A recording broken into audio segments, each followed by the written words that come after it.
The year was 1875. The sun was a smear of bruised copper, bleeding into the dust of the Texas borderlands. This was a place where the map bled too, where Texas ran into New Mexico without any real line. Just miles of cracked earth, sharp yucca, and grass that stretched into an ocean of pale gold. It was a hard land, a land of settlers and soldiers, of Comanche hunters and men who sold rifles to the highest bidder. The tension was a living thing, pulled taut as a bowstring. The railroad was coming, a snake of iron pushing west, and every spike driven into the dry soil felt like a nail in the coffin of the old world. Treaties were signed in bad faith and broken before the ink was dry. Eliza Carter did not ride like a lady. She rode like a person trying to outrun the devil, or perhaps just trying to outrun the hour when she would have to become a lady. At 18 years, she was more comfortable with the sweat plastering her cotton shirt to her back and the grit between her teeth than she was with the bone china teacups her mother had insisted on shipping from the East. Her mother was gone 5 years now, resting in the hard ground, but the teacups remained, a fragile tyranny in a house built of thick adobe and rough-hewn timber. She pulled her horse, a strong bay named Atlas, to a halt on the ridge. Below her, the Carter ranch spread out, a scar of civilization in the vast emptiness. The cattle were dots of red and black, moving slowly toward the thin ribbon of the creek. This land was brutal. It offered magnificent sunsets and then killed you with drought. It gave you horizons that promised freedom and then broke you with sandstorms that flayed the paint from the wagons. Eliza felt the conflict tighten her chest, a familiar ache. She loved this land. She loved the smell of the dust and the horse and the sharp scent of the sagebrush she was crushing beneath her boot. She knew how to set a rabbit snare and how to gauge the distance of a storm. She could load and fire the Winchester rifle in her saddle scabbard with reasonable accuracy, enough to scare off a coyote or perhaps a desperate man. But she was also Thomas Carter's daughter, the only daughter. And in this world, that meant she was an asset. She was a piece to be played in the slow, grinding game of survival and expansion. She was supposed to be civilized. She was supposed to marry well, meaning marry someone who could consolidate her father's land, someone who understood cattle prices and railroad futures. She was, in short, a girl who had to be married off to the right house. She reached into the pocket of her split skirt, her fingers brushing against the object she always carried. It was a small square of linen, edged with delicate white lace, her mother's handkerchief. It was absurdly clean, hopelessly out of place. It was the symbol of the woman she was supposed to be. She held it for a moment, the fragile fabric against her calloused palm, then shoved it back down. The sun was almost gone. It was time to go home, miles away, hidden by a fold in the mesas. Tahu of the Penateca Comanche watched the same sun die. He was perhaps 24 years old, though seasons meant more to him than years. He sat motionless on his pony, a man carved from the same red rock that surrounded him.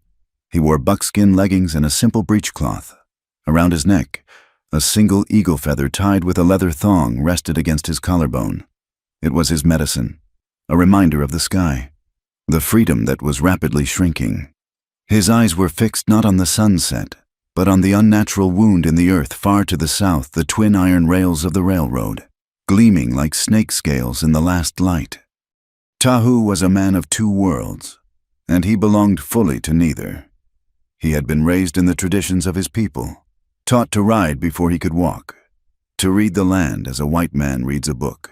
But he had also spent time at a mission school, part of a failed treaty, before he had walked away. He had learned the white man's tongue. He had learned to read their words and, more importantly, he had learned to read their intentions. He understood their hunger for land was not like the hunger for buffalo. It was a hunger that never ended. It would devour the sky if it could. He was a warrior.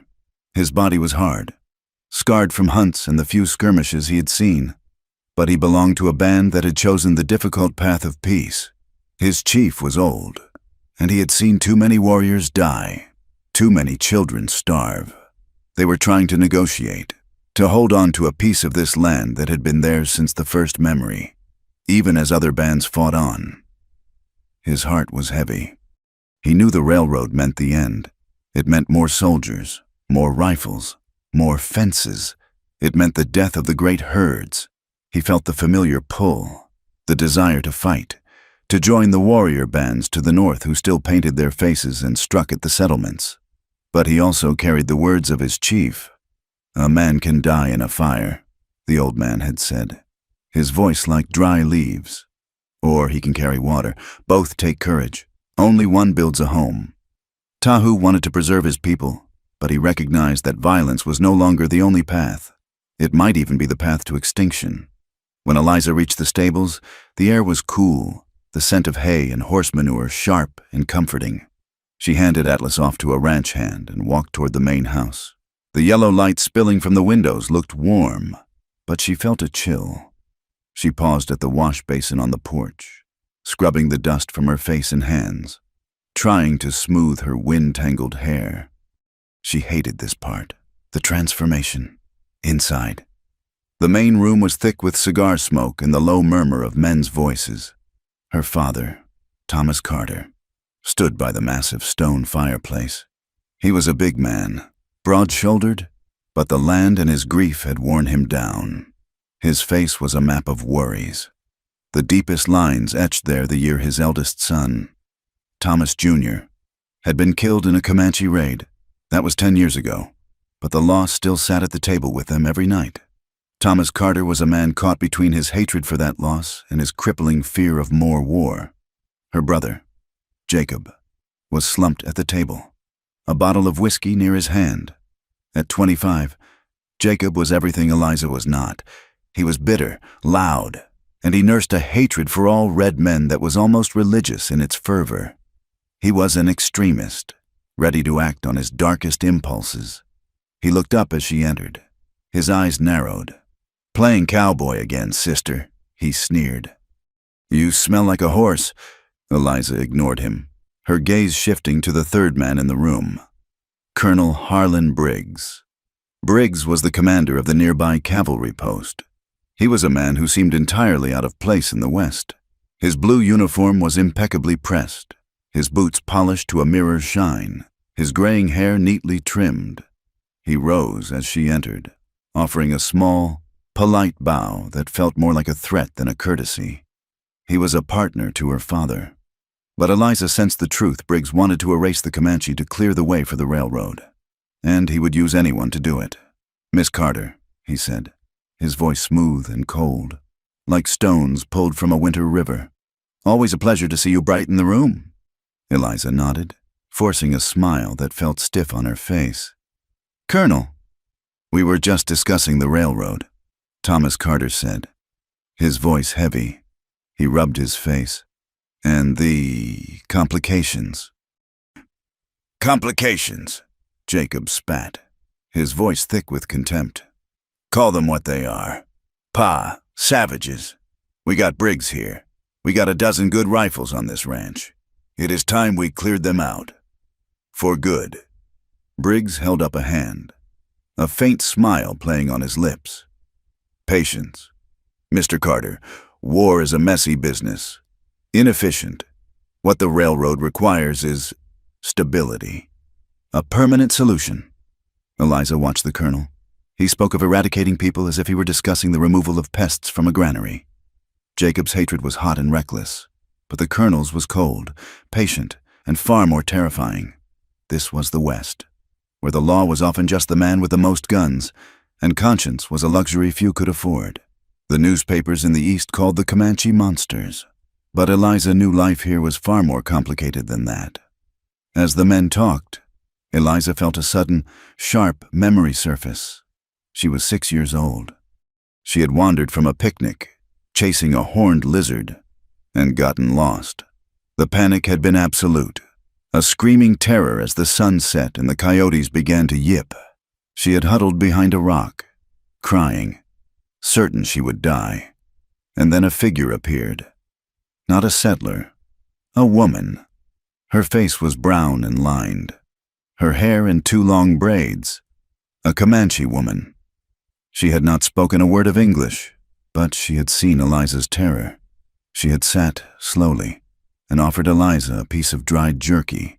She had wrapped her in a thick blanket.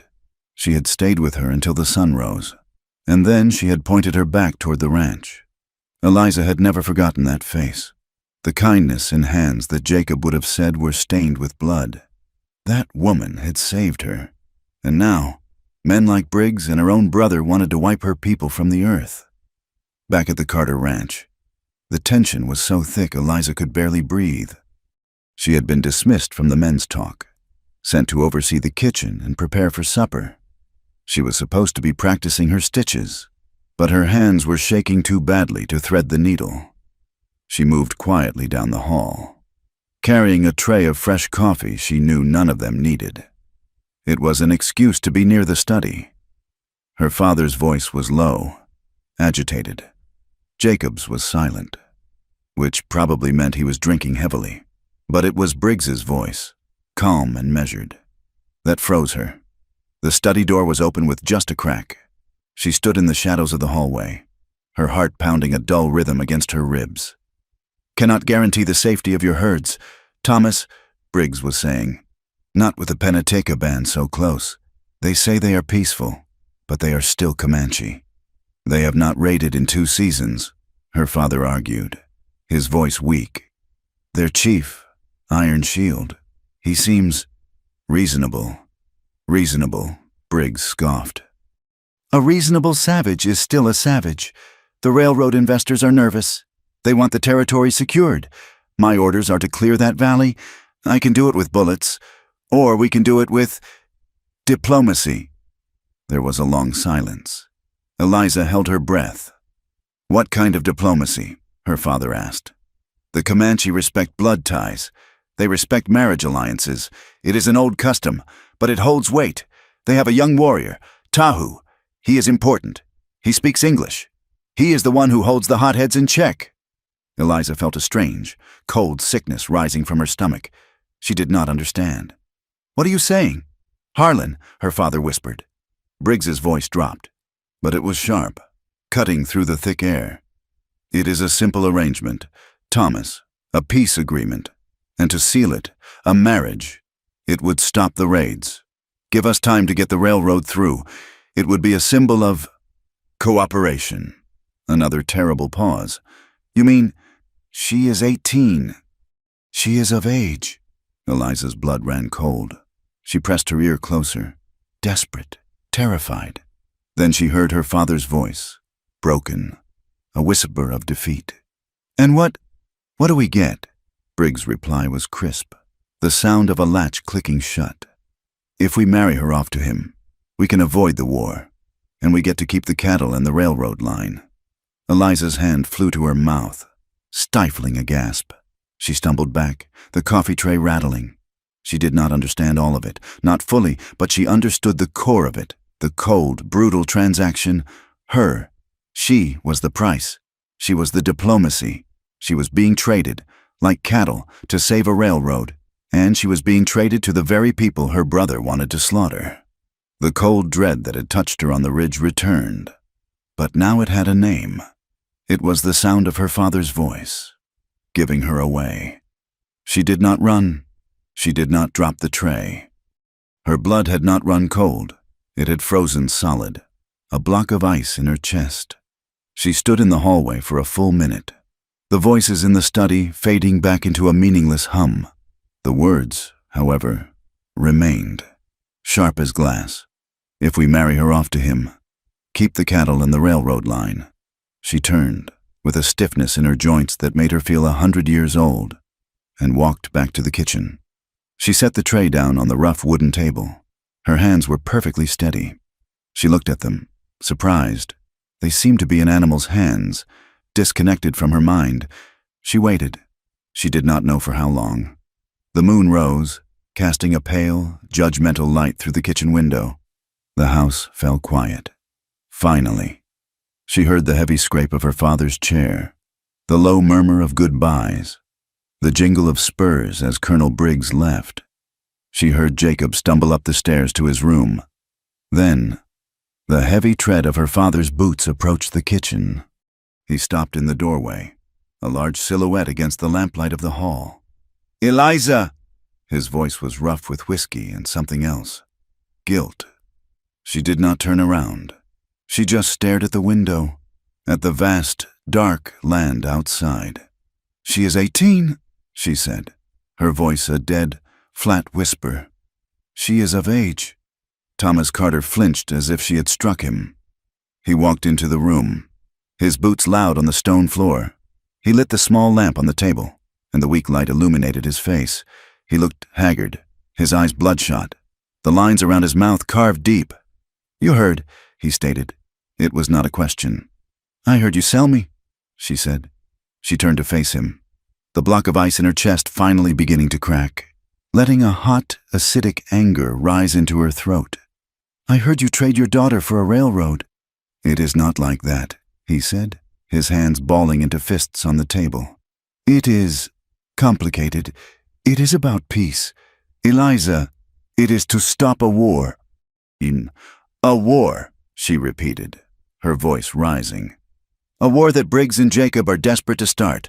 You are not stopping a war. You are paying them to pause it. And I am the payment. Eliza, listen to me." He sat down, heavily, the chair groaning beneath his weight. "You do not know what it is like. To lose a son, to see your men, your friends, butchered. To live every single day waiting for the smoke, for the screams. This Tahu, he is a warrior, yes, but he is from Iron Shield's band. They want peace, this marriage. It is the only way they can prove it, and the only way I can get Briggs to stand down. So I am to be a human treaty," she said, bitterness making her mouth twist. "A piece of paper, but one that bleeds." She had always imagined this moment.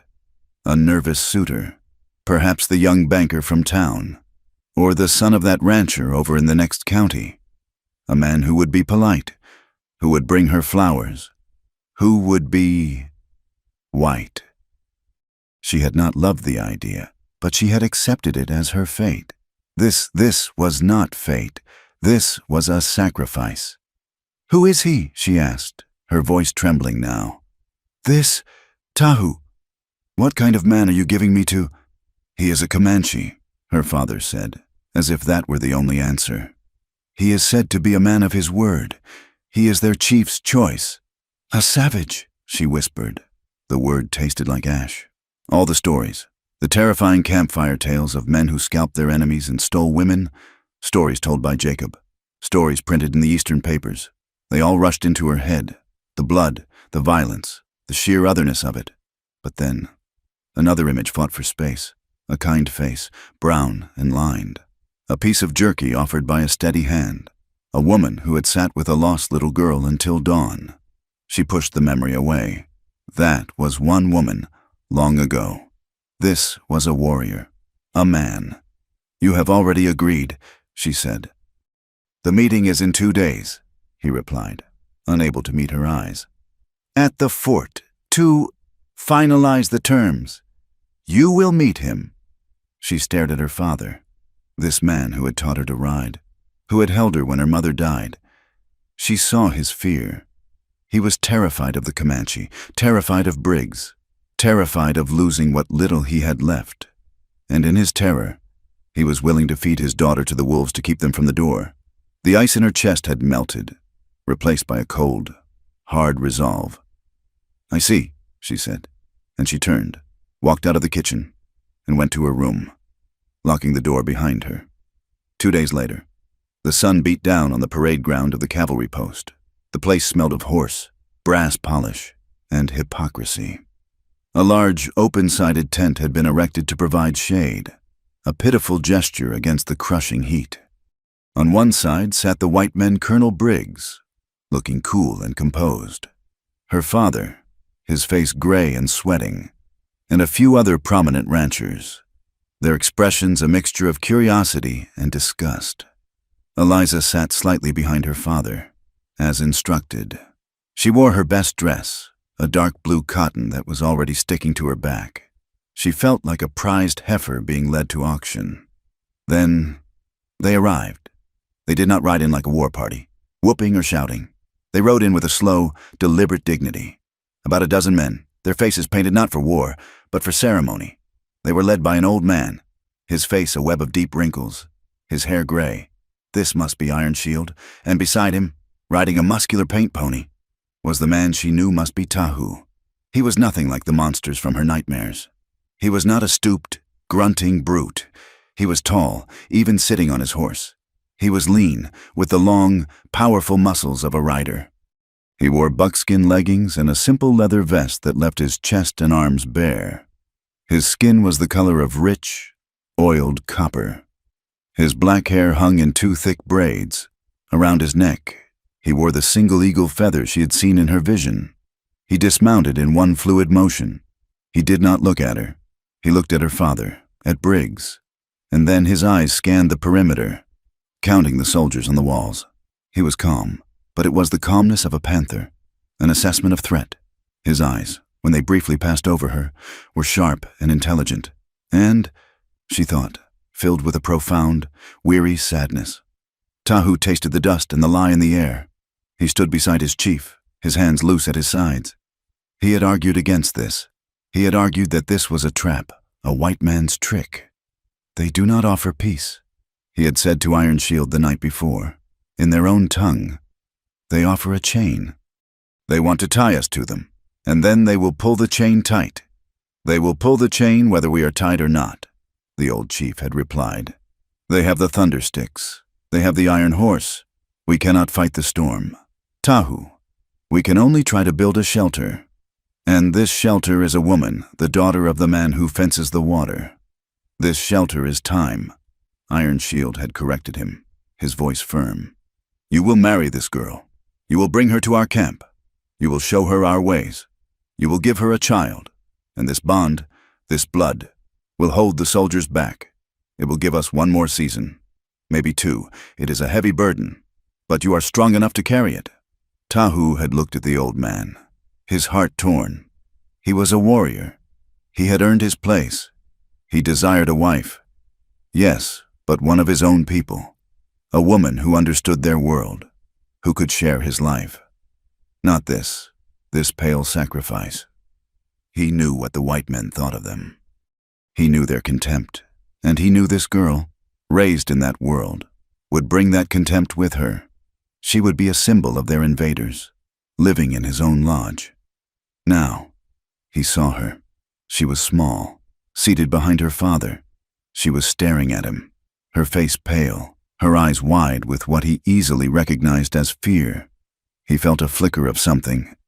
Pity. Maybe, or perhaps just recognition. She was a pawn, just as he was. Her father, the rancher with the hard eyes, was sacrificing her. His chief was sacrificing him. All for a peace that Tahu did not believe would last. The talking began. A translator, a nervous half-blood man from the fort, turned the stilted, formal words back and forth. Briggs spoke first. We are here to ensure peace. The railroad brings prosperity for all. We must have assurances that your young men will not disrupt the work, Iron Shield replied, his voice slow. We do not disrupt. We hunt on our land. Your fences cut the land. Your railroad scares the buffalo. We ask only to be left alone. A commendable wish, Briggs said with his cold smile.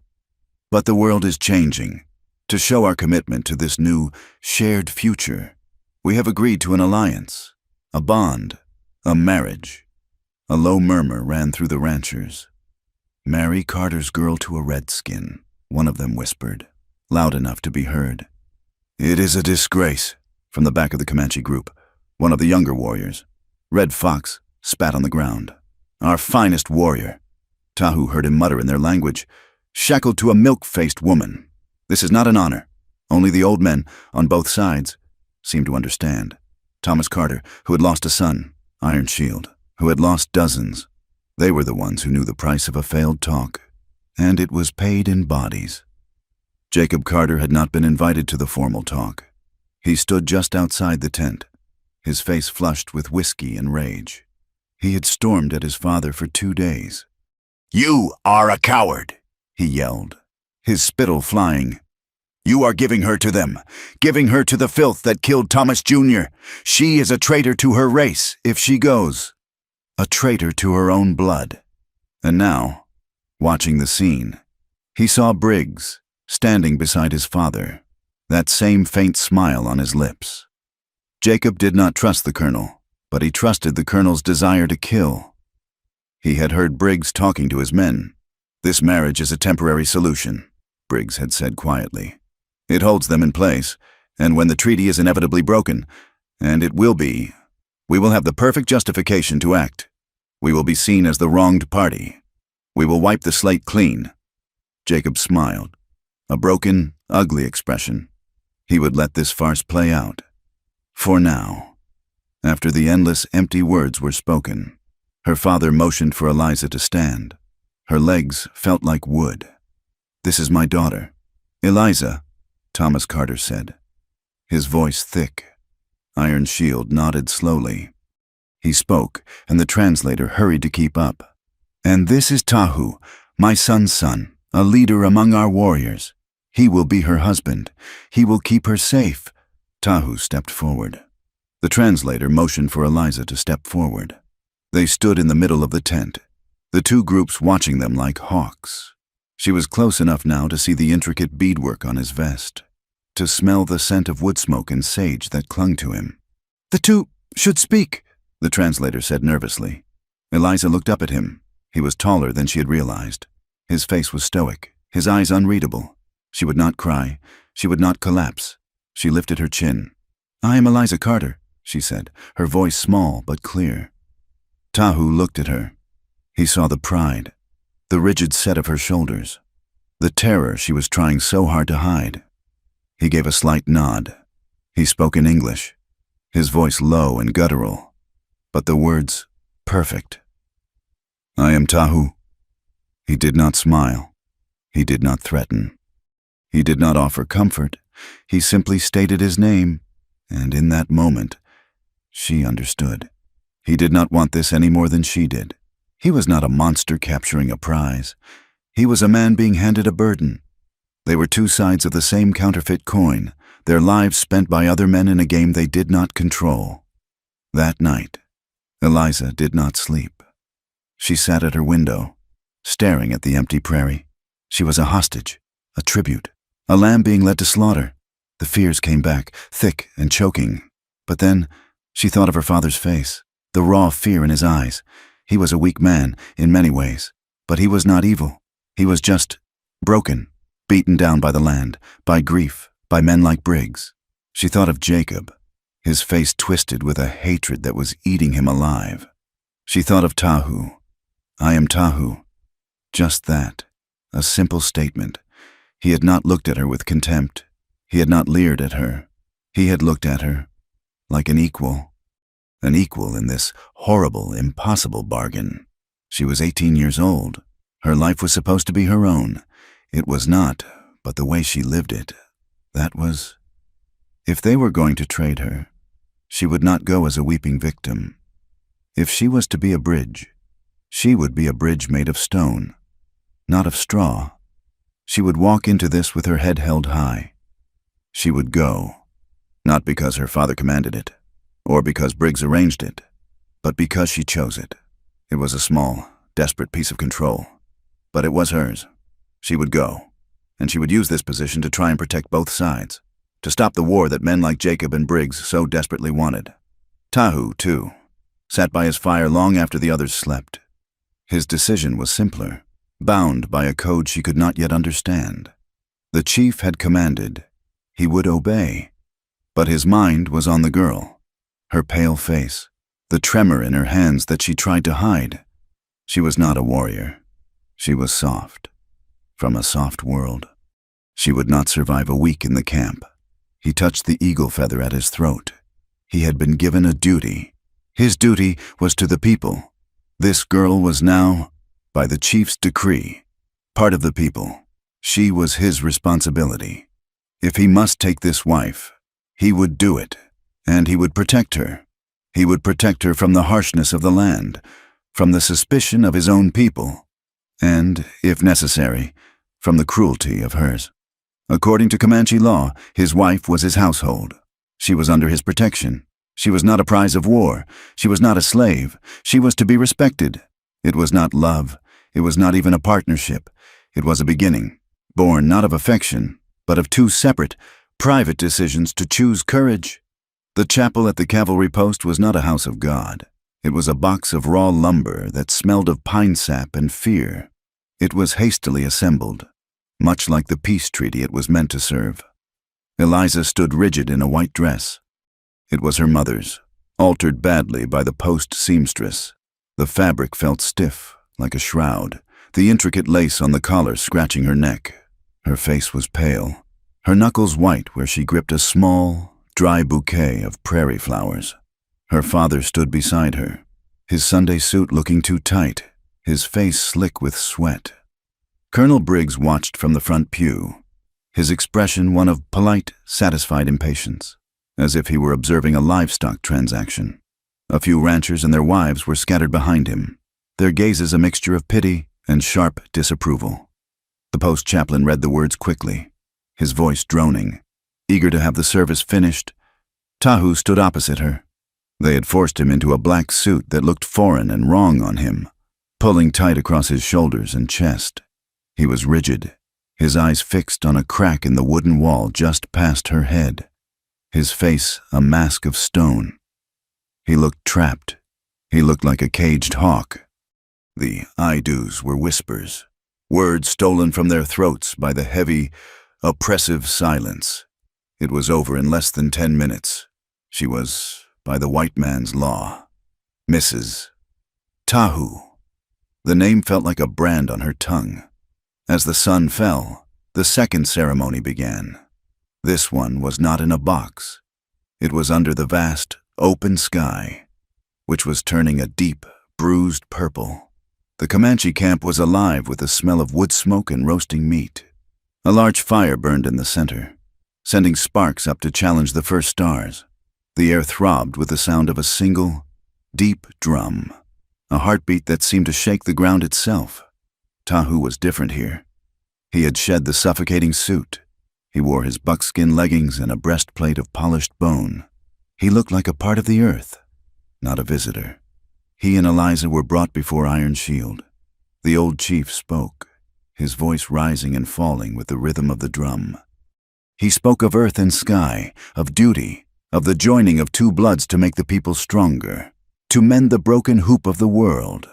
Tahu was given a small necklace. It was not gold or silver. It was a simple leather thong, strung with carved bone beads and two small, bright blue feathers. He stepped toward her. Eliza flinched, her heart hammering against her ribs, her whole body tensing for a blow that did not come. He paused, his eyes reading her terror.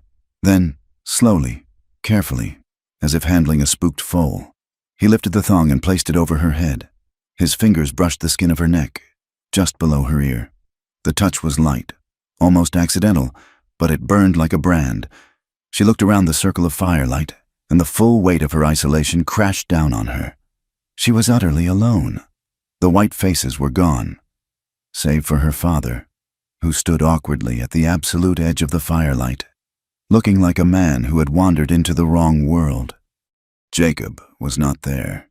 He had refused to come, calling it a pagan circus.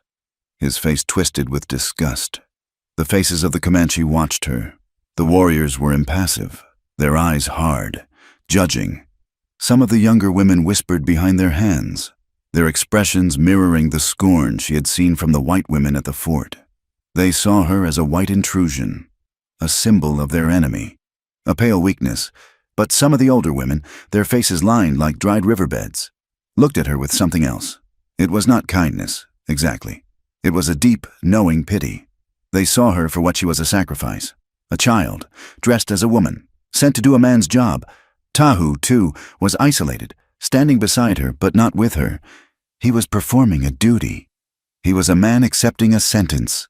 Eliza felt tears stinging her eyes and willed them back. She would not cry here. She would not show weakness. She lifted her chin, staring into the flames.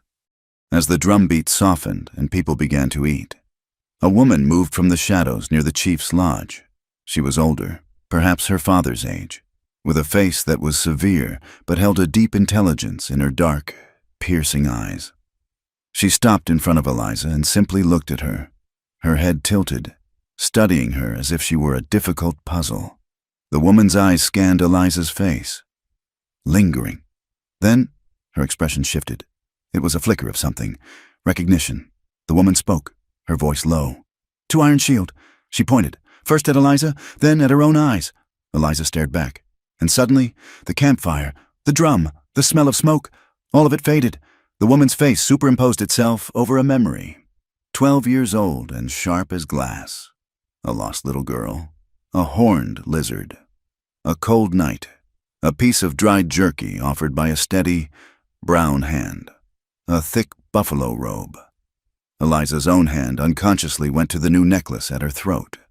She whispered one word. So quiet it was barely louder than the crackle of the fire. "You!" The woman's eyes widened. She nodded slowly. Her name was Uma. She turned back to the chief, speaking quickly now, her hands moving in sharp, expressive gestures. The translator, a nervous half-blood man who had been hovering nearby, looked startled. Uma spoke again, this time looking directly at Eliza, and the translator hurried to relay the words.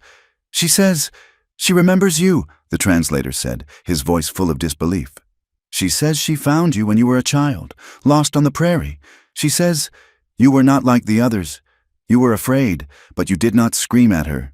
You did not hate her. You shared her blanket."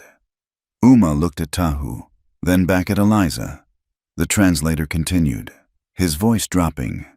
"She says this marriage was her idea. She told the chief that if any white girl could be a bridge, it was the girl who was not taught to hate. She told him. She had hope for you." Eliza's knees felt weak. She had been wrong.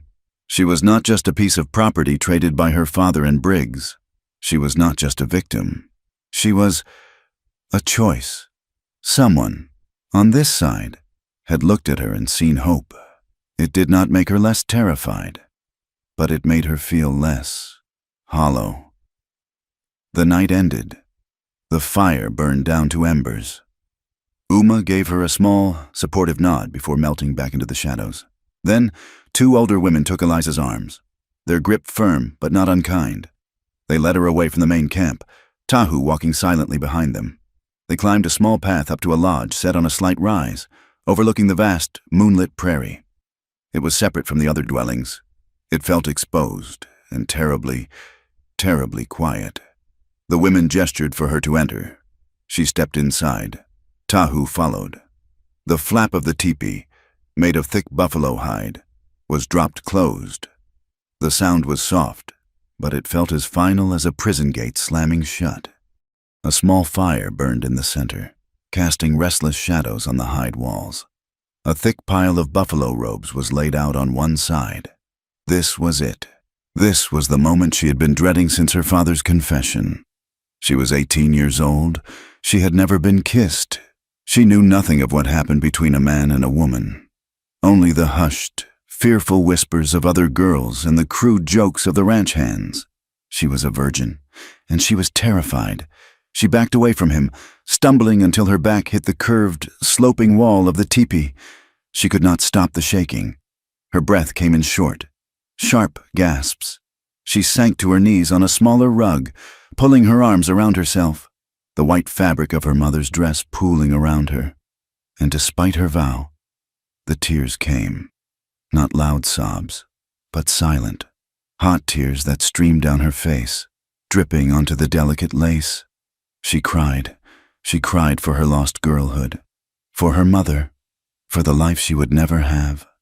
She cried because she was alone with a man the world called a savage, and she was his property. Tahu stood by the entrance, watching her. He did not move for a long time. The firelight played over the hard planes of his face, the strong line of his jaw. He was a man, young, powerful, and this was his wedding night. Tradition, and the white man's law, gave him every right to take what was his. He could see the terror in her, the way she trembled, a small, broken white thing in his lodge. He was torn. He felt the pull of physical desire, a young man's immediate hunger. He felt the pressure of his people's expectations. A marriage must be sealed. But he also saw the child who had been saved by Uma, He saw the girl who had stood with her chin up at the fort, trying to be brave. Finally, he moved. Not toward her, but to the other side of the small fire. He sat down on his heels, putting the flames between them. He was several feet away. He waited until her sobs quieted to ragged, hitching breaths. Then he spoke, his English careful and slow, his voice low. "I will not touch you." Eliza froze, her head snapping up. She stared at him, confused, her face stained with tears, her eyes wide. "You do not want this," he continued, his voice quiet. "You were given. I was commanded. This is not a marriage of choice." He looked at the fire, not at her. "Among my people, a man does not force his wife. He protects her. He provides for her. He honors her. That is what a husband is." He gestured to the pile of robes. "It is not by force." The relief was so sudden, so profound, that it broke something else inside her. A new wave of tears came, but this time it was not from fear. It was from a strange, aching gratitude that hurt her chest. "I thought," she whispered, her voice hoarse and broken, "I thought I was just flesh, something you bought, something to be used and thrown away." He looked at her then, and his eyes were dark with a conflict she could not name. "I am a man," he said, his voice quiet. "I will not lie. I desire you, but I will not be the animal your people think I am." He paused, his gaze steady. "You are in my lodge. You are my wife. You are safe, even from me." He did not move from his spot. He stayed there, across the fire, a silent guardian. The hours passed. The fire burned low. The lodge grew cold. Eliza shivered, still huddled on her rug, exhausted but too afraid to move. Tahu saw it. He stood, and she flinched, pulling the edges of her dress tighter. He only grabbed a heavy, untanned buffalo robe from a pile. He did not throw it. He walked over, his steps silent. He knelt, and gently, his skin never touching hers, he draped the heavy, warm robe over her shoulders. He hesitated, then sat down again, not across the fire, but closer, near her, but not touching her. He just sat, his back against a support pole, his arms crossed, watching the dying embers. Eliza, wrapped in the warmth of the robe, her body aching with exhaustion, eventually slumped over, her head on her knees. She fell into a fitful, broken sleep. When she woke, the world was gray. A faint, cold light was filtering through the smoke hole at the top of the teepee. Her neck was stiff, her body aching. She looked up. Tahu was in the same position, his eyes open. He had not slept. He had stayed awake all night, watching over her, keeping the cold from her. He had demanded nothing. He had taken nothing. He had simply protected her. He saw her stirring. He rose, stretching the stiffness from his powerful frame. He moved to the tippy flap and pulled it open. The clean, sharp light of sunrise flooded the small space, chasing away the shadows. He looked out at the prairie, at the sky turning from violet to rose.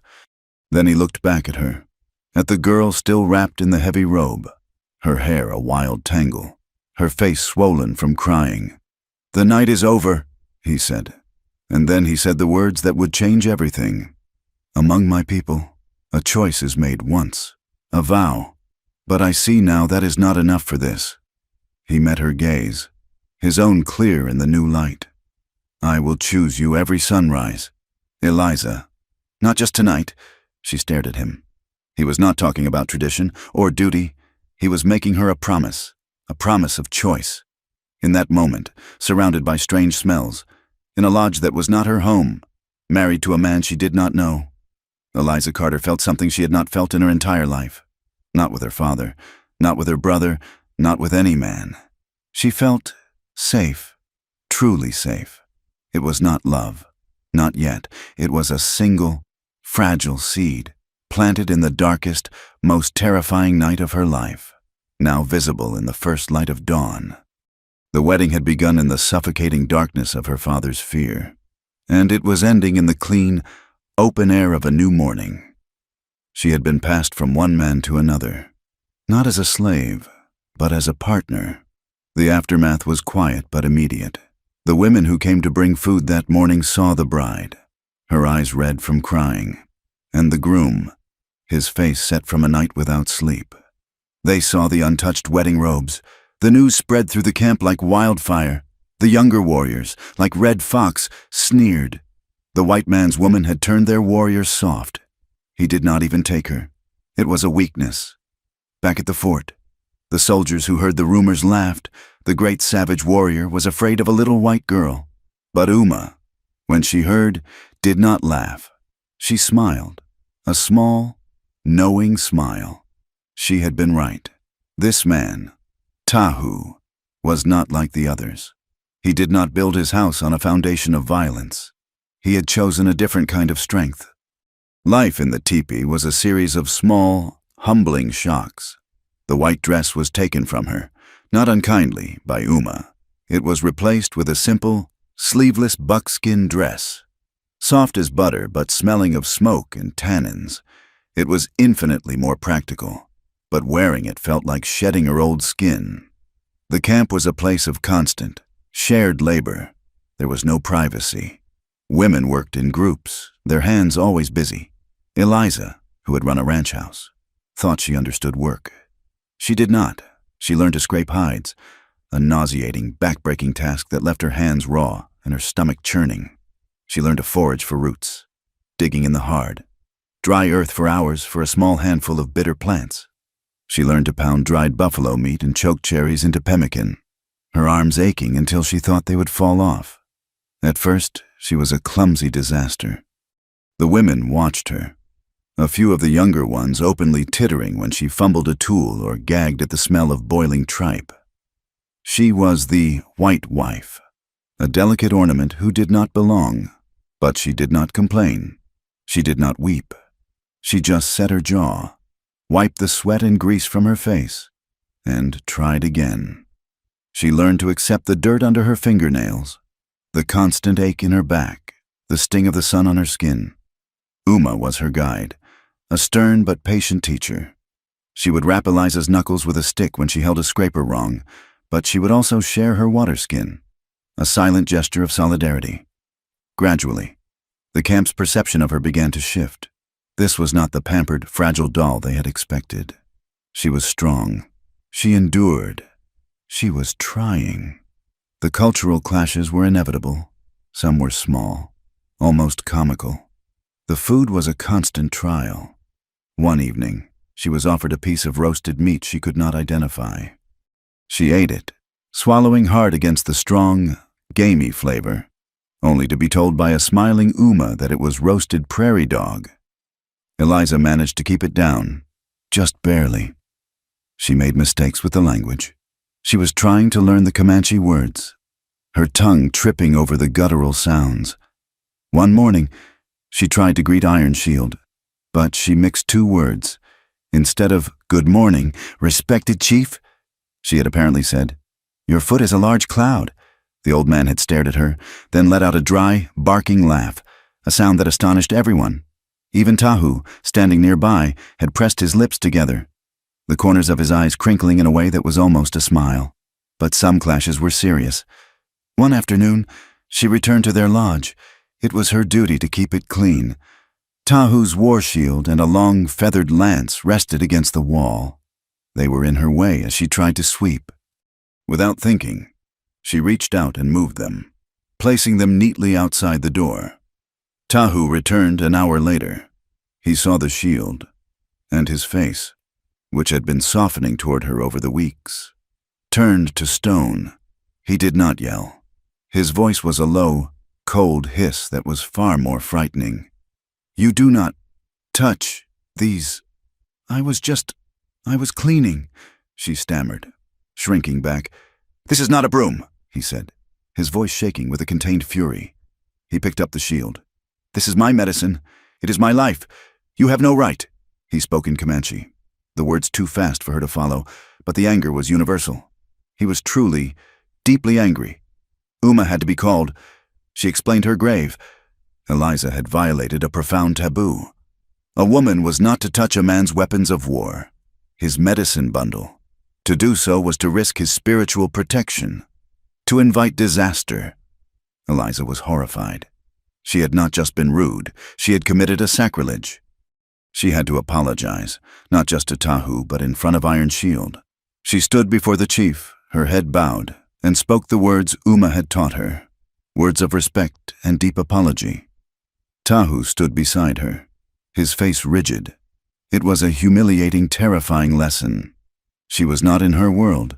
The rules here were different, and they were written in blood and belief. After that day, their fragile truce was fractured. Tahu was distant, sleeping on his own side of the teepee, his back to her. He barely spoke to her for 3 days. The bridge that brought them back together was horses. The Comanche were the finest riders in the world, and horses were their language. Eliza, who had grown up on horseback, was no slouch. One afternoon, she saw some of the younger men racing on the flats below the camp. She felt a familiar itch, a longing for the wind in her hair. She walked to where the ponies were kept. Tahu's paint was there, a magnificent animal, but she would not dare touch him. She found the mare she had been allowed to ride, a small, scrubby Mustang. Tahu was there, rebraiding his own pony's tail. He watched her, his expression still cool. She mounted the mare, her buckskin dress hiking up her legs. She nudged the horse into a walk, then a trot, then a full, desperate gallop, riding out onto the prairie, away from the smoke, the judgment, the alien rules. She rode until her lungs burned, letting the speed wash away her shame and her loneliness. When she finally pulled the mare to a halt, she was not alone. Tahu was beside her on his paint, having matched her stride for stride, his face unreadable in the wind. He said nothing, just looked at her. She had ridden well. He knew it. She knew it. "You ride like one of us," he said. The first words he had spoken to her in days that were not a command. "I ride like me," she replied, breathless, a flicker of respect. He nodded. "Come, I will show you something." They rode for an hour, deeper into the canyons. He taught her how to read the land. He showed her a broken twig, the faint scuff of a deer hoof. He pointed to the sky, showing her how the line of the hawks told of a thermal, which meant a change in the weather. This was his world. It was a book he could read fluently. As they sat on a ledge, resting the horses, she found herself talking. She told him about her ranch, about her mother. She told him about the books she had read, the ones her mother had brought from the East. She told him a story about a king who had 3 daughters. He listened. He was fascinated by this world of words, of stories that were not about the coyote or the eagle, but about men who lived in stone castles and fought for abstract ideas like honor and legacy. "Your world is full of walls," he said, "and yours is full of sky," she replied. They rode back in the late afternoon. The silence between them was different now. It was not cold. It was companionable. That evening, in the lodge, he began to talk to her again. He taught her the words for horse, sky, and river. Their intimacy grew in these small, quiet moments. It was not the intimacy of a husband and wife. Not yet. It was the intimacy of 2 people stranded on a small island. He taught her to fletch an arrow. She mended a tear in his vest, her stitching fine and even, a skill he respected. One evening, after a long, exhausting day, she fell asleep sitting up by the fire, her head nodding. She awoke with a start hours later to find herself covered by a robe, his robe. He was asleep on his own side of the fire. He had covered her. It was enough. But as Eliza's life settled into this new, strange rhythm, her mind was in turmoil. Where did she belong? She would smell the distant scent of her father's cattle, and a wave of homesickness would wash over her so powerful it made her dizzy. She missed bread. She missed the feel of a real bed. She missed her father, despite his betrayal. But then she would remember. She would remember Jacob's face, twisted with hate, screaming about filth. She would remember Colonel Briggs's cold, polite voice, clear the valley. She looked at the Comanche children playing by the creek, at Uma grinding corn. Briggs had been talking about them. He had been talking about slaughtering them. and a cold, hard truth settled in her. She was safer here, in a smoky hide lodge with a man she barely knew, than she had been in her own home, which was built on a foundation of such violent, cold hatred. She was beginning to feel more Comanche than white. Tahu, too, was struggling. He was a candidate to be the next chief. He had to be a leader. He had to be a model of Comanche strength. But the other young warriors, especially the arrogant Red Fox, watched him. They saw him riding with his white wife. They heard him speaking English to her. "He is soft," Red Fox muttered one night, just loud enough for Tahu to hear. "The white woman has taken his teeth." Tahu had grabbed Red Fox by the front of his vest, his eyes blazing, and thrown him to the ground. "My strength is my own," he had snarled. In Comanche, "Do not test it." But the words stung, because they touched a raw nerve. He was changing. His respect for Eliza was growing. He admired her courage, her refusal to break. He found himself wanting to protect her, not just as a duty, but as a deep, personal need. He began to have dreams he had never had before, dreams of a different future, a future where a child with his eyes and her hair could live without being hunted. It was a dangerous, soft dream for a man meant to be a war chief. Meanwhile, the peace was already beginning to tear at the seams. Colonel Briggs sat in his office, smoking a cigar. A scout, a greasy man named Slocum, stood before him. "It is done, Colonel," Slocum said. "We ran off about 20 head from the Miller Ranch. Shot 2. Left plenty of tracks. Just like you said. Looks just like a Comanche raid. A sloppy one." "Excellent," Briggs said, blowing a cloud of smoke. "And the evidence?" "Left a broken arrow by the fence line. One of those Penteca arrows. Easy to find." "Good," Briggs said, handing the man a few coins. "The railroad investors will be hearing about this. They will demand more protection. They will demand action." The news of the raid reached the Carter Ranch. Jacob, already drunk by noon, was incandescent with rage. "See, Pa!" he roared, slamming his fist on the table. "See, you gave them your daughter, and they spit in your face. They are raiding again. They will never stop." Thomas Carter looked pale, his hands shaking. "The treaty! The treaty is trash!" Jacob shouted. "Briggs is useless. I'm handling this." He stormed out. Grabbing his rifle, he found 3 other ranch hands, men as angry and drunk as he was. "We are going hunting," Jacob said, his eyes wild.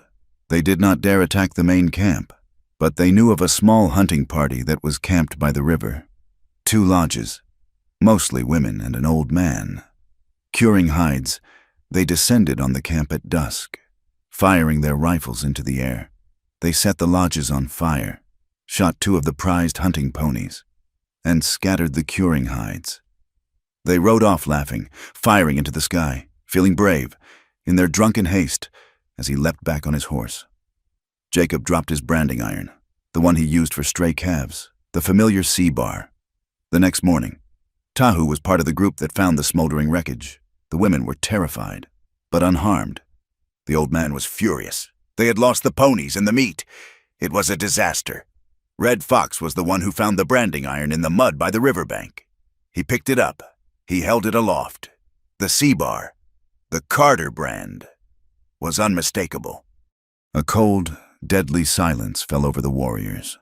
Tahu took the iron, his hand tight on the metal. It was still warm. That evening, the council met in Iron Shield's lodge. It was full of angry voices. Red Fox threw the iron on the ground in front of the chief. "There," he shouted. "The proof! The white rancher plays us for fools. He gives us his daughter as a spy, and then his men come in the night to burn us. The marriage is a lie. A trick." Iron Shield looked at the brand. He looked at Tahu, his face grim. "Your wife, her people, it may be her brother," Tahu said, his voice low. "He is a man of hate. Her father is weak," Red Fox interrupted.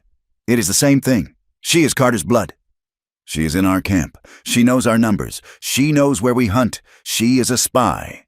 The suspicion was thick as smoke. Tahu left the lodge, the iron heavy in his hand, his heart a cold knot. Eliza was in their lodge, mending one of her dresses. She looked up as he entered, a small, hopeful smile on her face. Their life had been quiet, almost peaceful, for a few days. Her smile died when she saw his face. He did not speak. He just walked to the fire and tossed the branding iron at her feet. It landed with a heavy, metallic clang. "What?" she began. "This," he said, his voice flat and dead. "It was found this morning, at our hunting camp, the one your brother and his men burned last night." Eliza stared at the C-bar, her blood turning to ice. Her father's brand. Jacob. "Oh, God, Jacob. He did not," she stammered. "My father would not. Jacob, he is your blood," Tahu said, his voice cutting into her. He looked at her, and the warmth she had begun to see in his eyes was gone. It was replaced by the cold, hard gaze of a warrior looking at his enemy. "They are saying you are a spy," he said. "They are saying you knew, that this marriage was a white man's trick." "No," she whispered, shaking her head, tears welling. "No, Tahu, I did not know. I swear, this is Jacob. It must be. It is not my father. It is not me." "It is your people," he said. He turned his back on her. "You are Carter's daughter, and your people have come to burn us." Eliza felt the trap snap shut. She was Carter's daughter. She was Tahu's wife. She was caught between two worlds, and both of them now believed she was a traitor. The women outside the lodge were already whispering. The children who had started to wave to her were now gone, pulled inside. She was alone again, more alone than she had ever been. She looked at the branding iron. She looked at Tahu's rigid back. She could not stay here and let them think she was a spy. She could not let Jacob's blind hate start a war that would kill them all. She had to know the truth, and there was only one place to get it. She waited until the camp was dark, until Tahu had left for the council lodge again. Her hands shaking, she pulled on her old riding skirt, which she had hidden away. She grabbed a small bag of pemmican, with her heart pounding so hard it felt like it would break her ribs. She slipped out of the lodge and ran, a shadow among shadows, toward the ponies. She had to get to her father's ranch. She had to find out who was lying and who was trying to kill them all. She did not take the time to saddle the mare. She knotted the hackamore rope, grabbed a handful of mane, and swung herself onto the pony's bare back, her old riding skirt, stiff and foreign after weeks in buckskin, bunched around her thighs. She urged the pony out of the small corral, keeping to the shadows, her heart a frantic drum against her ribs. Every sound was a threat. The yip of a coyote, the rustle of a bush, the click of a stone under the pony's hoof. She expected a shout, the thud of an arrow, Tahu's hand on her shoulder, dragging her back as a traitor. But nothing came. Only the cold, indifferent moonlight washing the prairie in silver and black. She rode for her old home, but she was not riding home. She was an outcast from both worlds, a ghost riding between two fires, belonging to neither. She rode with the cold, heavy weight of the branding iron in her mind. Jacob, his stupid, blind, drunken hate was about to start a war. He had put the brand on all of them, on her father. It took her most of the night, pushing the pony harder than she should have. She skirted the main paths, cutting through arroyos and over low mesas, the land she knew as a girl now feeling like enemy territory. She arrived at the Carter Ranch well after midnight, the house a dark lump against the stars. Only one light burning in her father's study. She tethered the mare in a stand of cottonwoods, well away from the barn, and approached the house on foot, moving like a thief. She did not go to the door. She went to the study window, which was cracked open to the cool night air. The smell of cigar smoke and whiskey drifted out. She heard Jacob's voice first, slurred and loud, full of a terrible, bragging pride. "Told you Pa was soft," he was saying. "I had to handle it myself. Taught those red devils a lesson. Burned their little camp, shot a few of their ponies, but they did not like that." Eliza pressed her hand to her mouth, her stomach clenching. Colonel Briggs' voice, cold and sober, cut through the whiskey haze. "You are a fool, boy. That was a sloppy, reckless move. You were lucky." "Lucky," Jacob laughed, a harsh, barking sound. "I left them a souvenir, dropped the brand right by the river, let them know exactly who it was." "Which is precisely the problem," Briggs said, his voice tight with irritation. "Your action was unsanctioned. It complicates the narrative. I had everything in hand. The raid on the Miller Ranch was clean. Textbook. It looked just like a Comanche strike. It gave me the ammunition I needed for my reports. It proved the treaty was a failure before it even began." Eliza's blood ran cold. The Miller raid, Briggs had staged it. "Your little bonfire," Briggs continued, "was personal, but perhaps it can be salvaged. 2 acts of aggression. The ranchers are terrified. My superiors are now concerned. They are listening. They see the Penteca are unruly, that the peace is a sham, even with the marriage. So let us ride," Jacob shouted. "Let us finish it." "Patience," Briggs snapped. "You do not finish an infestation by swatting one fly. You wait. You let the poison work. And then you burn the nest. I need one more incident. Something undeniable. Something that proves they are a clear and present threat to the railroad, to the entire territory. Then I will have my orders. Then I will have all the troops I need to pacify this valley. Permanently." Eliza had heard enough. She was shaking, not with fear, but with a white, hot rage. She turned from the window, stalked to the front door, and threw it open. The 3 men jerked around, stunned. Jacob's jaw dropped, his drunken eyes wide. Briggs's face went smooth and hard. Her father, who had been sitting in the shadows, looked as if he had seen a ghost. "Eliza!" Thomas Carter gasped, rising from his chair. "You!" she said, her voice low and shaking, ignoring her father, pointing a trembling finger at Briggs. "The Miller raid, that was you. You hired men to attack your own people. To blame Tahu?" Briggs raised an eyebrow, his calm infuriating. "Miss Carter, you are hysterical. You should not be here. You belong with your husband." "And you," she spat, turning on Jacob. "You burned their camp. You animal. You drunken, hateful animal. You are trying to get us all killed, just to prove you are a man. You traitor," Jacob stammered, his hand moving toward the pistol on his belt. "You whore. You come back here, smelling like their smoke, and you defend them." "I am defending the truth," she screamed. "I am defending our lives. Do you not see what he is doing? He is using you. He is using all of us." She finally turned to her father, who stood frozen, his face a mask of pale, sweating terror.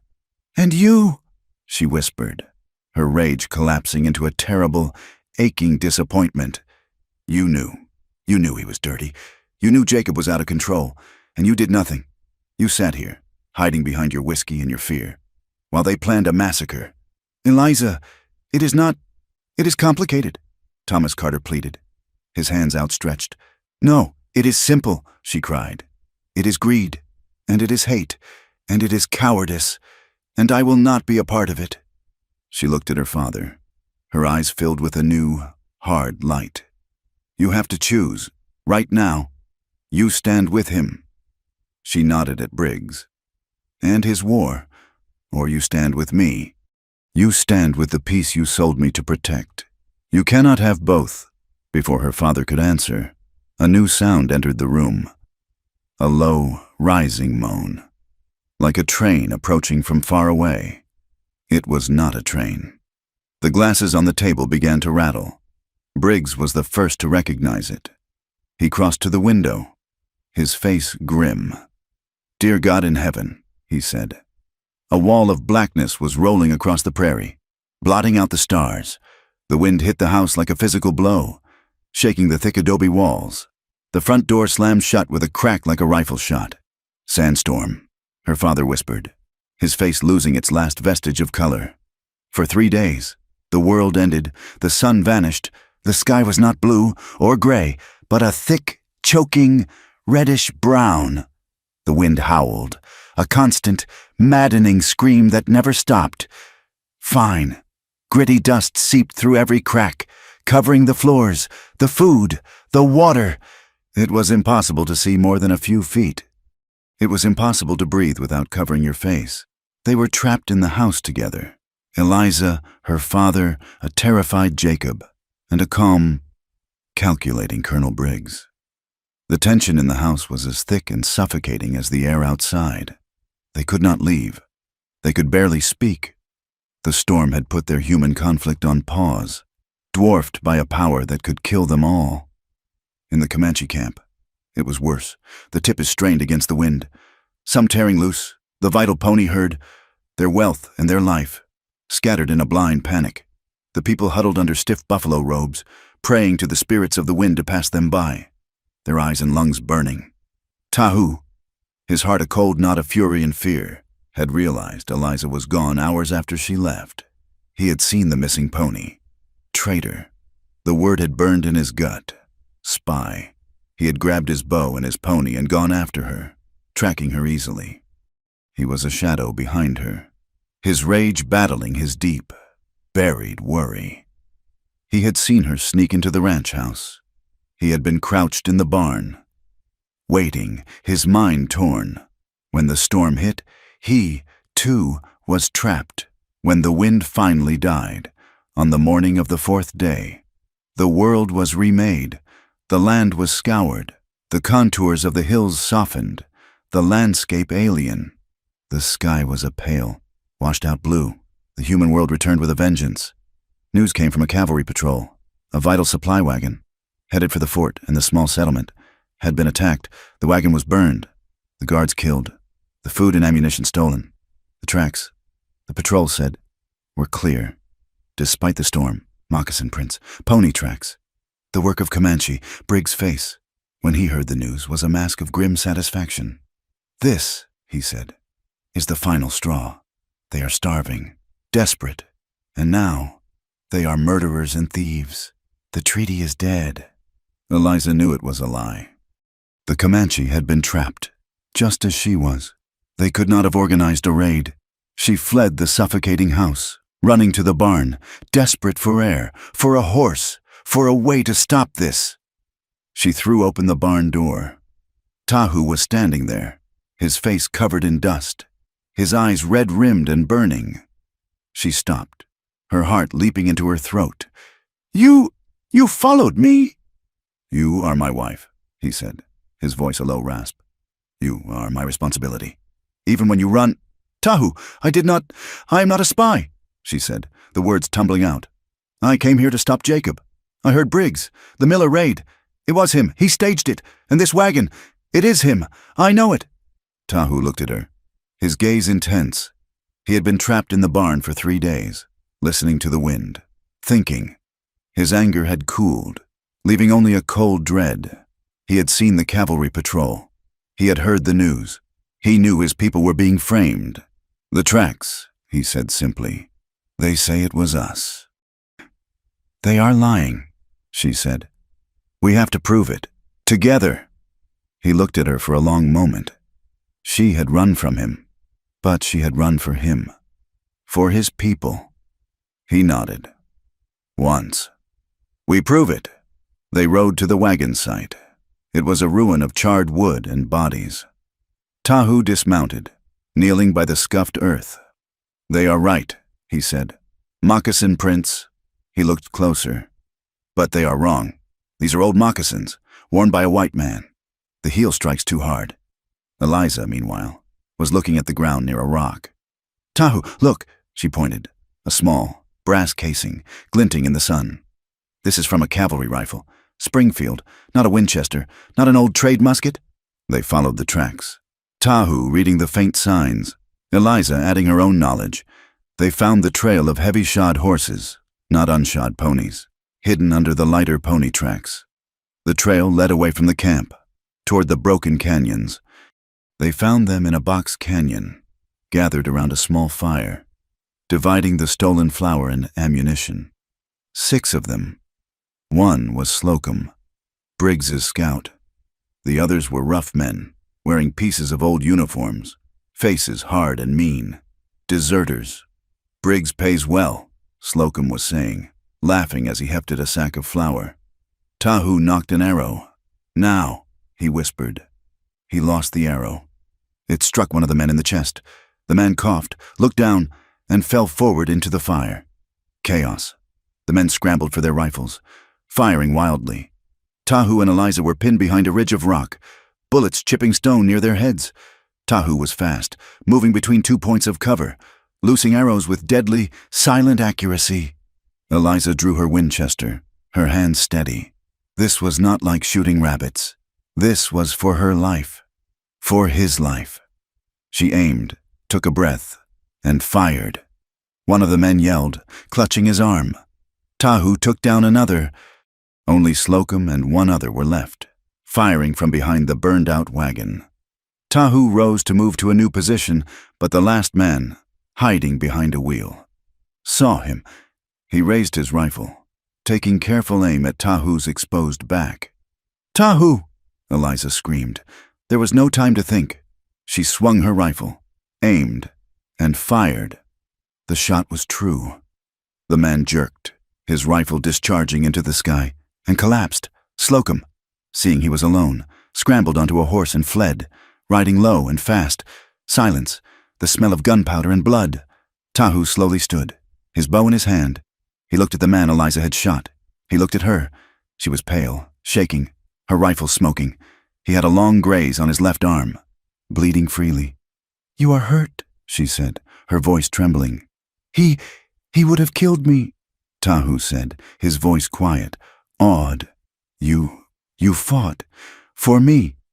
"We fought," she said, her legs suddenly weak. They found shelter for the night in a shallow cave as darkness fell, too exhausted to ride on. The desert night was cold. Eliza tore a long strip from her petticoat, her hands finally steady, and cleaned his wound. She wrapped his arm tightly, her touch gentle. He watched her, his face close to hers in the dark. The suspicion was gone, burned away by the firefight. He saw her, not as a white woman, not as a symbol, but as Eliza, brave, strong, his partner. He reached up with his good hand and touched her face, his thumb brushing the gunpowder smudge from her cheek. "You saved my life. You saved mine," she whispered, leaning into his touch. The warmth of his hand was the only warmth in the world. He leaned in and kissed her. It was not the chaste, protective promise of their wedding night. This was a kiss of equals, a kiss of survivors. It was raw and desperate, and full of a love that had been forged in dust and gunfire. It was a choice, made by both of them. In the darkness, they clung to each other, a single, living warmth against the vast, cold emptiness of the night. They did not go further. The bond was too new, too sacred, and the danger too great. They huddled together for warmth, sharing a blanket. And in that shared silence, Eliza felt a new, terrifying secret take root. She counted the days, the sickness in the camp, the strange weariness. And now, she was late, weeks late, since those first nights after the sunrise promise, when he had come to her, not with demand, but with a quiet, shared trust. Their bodies had learned what their minds were just accepting. She was almost certain. She was carrying his child, a child of two worlds, conceived in a fragile peace, and now poised to be born into a war. She held the secret to herself, a cold stone of terror and wonder in her belly. When they returned to the Carter Ranch at dawn, they found her father in a state of panic. A cavalry messenger had arrived.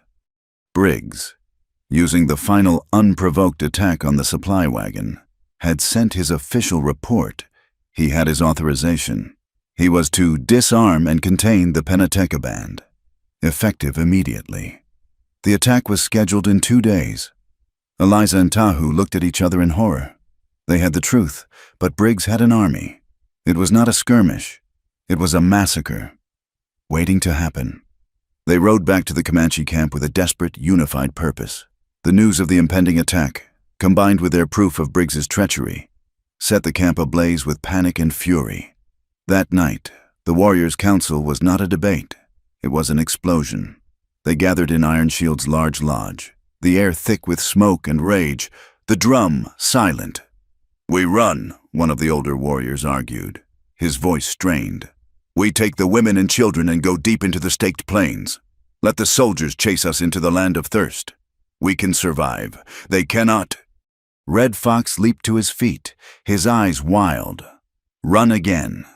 We have run until our lands are the size of a white man's garden.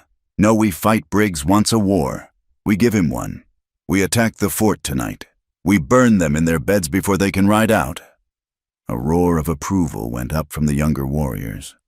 They were ready to die, as long as they took their enemies with them. Tahu stood silent, his face grim, the white bandage on his arm a stark contrast to his dark skin. He was caught in the middle. Iron Shield, his face carved with a terrible grief, looked at him. "The young men want war. The old men want to run. You, Tahu, you are my son's son. You are our future. What do you see?" Tahu's conflict was absolute. He was a warrior. His blood sang for the fight, to strike back at the men who had framed him, who had burned their camp, who now planned to massacre them. Red Fox was right. A preemptive strike was a sound military tactic. It was the warrior's way. But he looked at the entrance of the lodge, where Uma stood, her face a mask of dread. He thought of the children, sleeping, unaware. He thought of the old. An attack on the fort would be a suicide mission. They might kill some, but the full weight of the United States Army would come down on them. It would be the end of their people. He began, his voice rough. "I do not see a path to victory, only to death, fighting them, running from them. Both are an ending." "So we do nothing," Red Fox sneered. "We wait for the sabers in the morning. We let the white man's daughter, your wife, watch as we are slaughtered." Before Tahu could answer, the lodge flap was pushed aside. Eliza entered. A collective gasp, then a wave of angry hisses. This was a war council. No women were allowed, least of all this woman. "Get her out," Red Fox shouted, moving toward her. Tahu was at her side in an instant, his good arm pushing Red Fox back, his eyes blazing with a cold fire that stopped the warrior in his tracks. "She will speak," Tahu commanded, his voice filling the lodge. Eliza's heart was hammering, but she stood tall, her gaze sweeping over the angry faces. She looked at Iron Shield. "You want a third path," she said, her voice clear and strong. "I have one, but it is not a warrior's path. It is a fool's path, and it may be the only one we have." She laid it out. "You cannot fight them. You cannot run forever. The only thing we have is the truth. Briggs has broken the white man's law, not just yours. He has staged raids, killed soldiers, to start this war. He is a murderer." "His people will not believe us," an old warrior said. "They believe him." "Not all of them," Eliza said. "The settlement, the town, they are not all soldiers. There is a federal judge there. There is a pastor, a man named Davies, who speaks of God's law. There are men who want to do business, not make war. Briggs is afraid of them. He is afraid of the telegraph, of his superiors in the East finding out the truth. He needs this to be a just war." She took a breath. "My plan is this. We do not run, and we do not fight. Not yet. Tahu and we will ride to the settlement tonight. We will bring our proof, the shell casing, the story of Slocum. We will go to the judge, to the pastor. We will use their own laws against them. We will expose Briggs before he can attack." The silence was absolute. It was the most insane idea they had ever heard. "They will kill you before you speak 10 words, Iron Shield said, his voice flat. "They will kill him," Red Fox corrected, pointing at Tahu. "She is one of them. They will welcome her back. This is her trick. She leads our best warrior into a trap." "If it is a trap," Eliza said, meeting Red Fox's glare, "then I will be the one who springs it. I am the peace bride. I am the symbol of this treaty. My presence will be a shock. My word, the word of Thomas Carter's daughter, will carry weight. They will have to listen." Tahu watched her, his heart swelling with a terrible, proud love. She was magnificent, standing in the center of his people's anger, armed with nothing but words and the truth, but he saw the flaw. He saw his own impossible choice. If he stayed, he would lead the attack on the fort, as his chief was about to command. It would be his honor and his death. He would be abandoning her. If he went with her, he would be walking into a nest of soldiers and men who wanted him dead. He would be seen by his own people, by Red Fox, as a coward, hiding behind his white wife's skirt, abandoning his tribe in their darkest hour. He had to choose his honor as a warrior, or his new, fragile future with her. The council broke apart, the warriors still arguing, their faces dark. Iron Shield gave Tahu until the false dawn. Choose your path, Tahu, the warriors, or hers. But by sunrise, we will act. Eliza and Tahu walked back to their lodge. The camp was awake, the air thick with the terror of a coming dawn. Women were packing, their faces weeping. Children were crying. It was the sound of a world ending. Inside their lodge, the small fire was the only point of light. They stood facing each other, the weight of 1,000 lives on their shoulders. You cannot go, Tahu said, his voice a low command. It is too dangerous. They will kill me, and they will hurt you. They will call you a traitor. I cannot let you do this. You cannot let me, she said, her voice rising, not in anger, but in a desperate plea. Tahu, do you not see there is no letting up? This is the only thing I can do. This is the only reason I am here. It is why this marriage happened. I am the only one who can walk into that town. She gripped his arm, his good arm. I am not asking you to choose me over your people, she said, her eyes boring into his, tears streaming down her face now. I am asking you to choose the path that saves your people, the one that saves the most lives. Your life. My life. She stopped, her hand unconsciously moving to her belly. He prompted, his gaze softening. Our future, she finished, unable to say the word. Tahu, I do not want you to act because I am your wife, or because I am a white woman. I want you to choose this because it is the only way that does not end with all of us dead in a ditch. He looked at her, at this woman who had been a terrified, weeping girl in this very lodge, this woman who had learned his ways, who had fought beside him, who had saved his life, and who was now offering to walk into the fire for his people. When you first came, he said, his voice rough with an emotion he had never been taught to name, you were a duty, a burden given to me by my chief, a symbol of what we had lost. He reached up and touched her face, his calloused fingers gentle on her tear-wet cheek. You are not a duty anymore.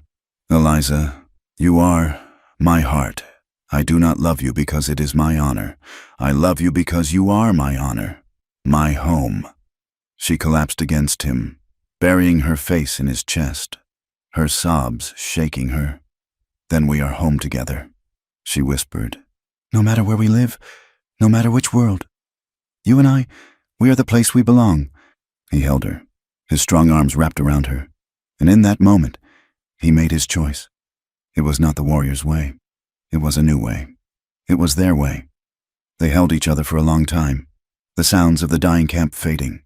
The air was thick with the unsaid, with the fear of the morning. He kissed her, a deep, slow kiss that was not about passion, but about sealing a vow.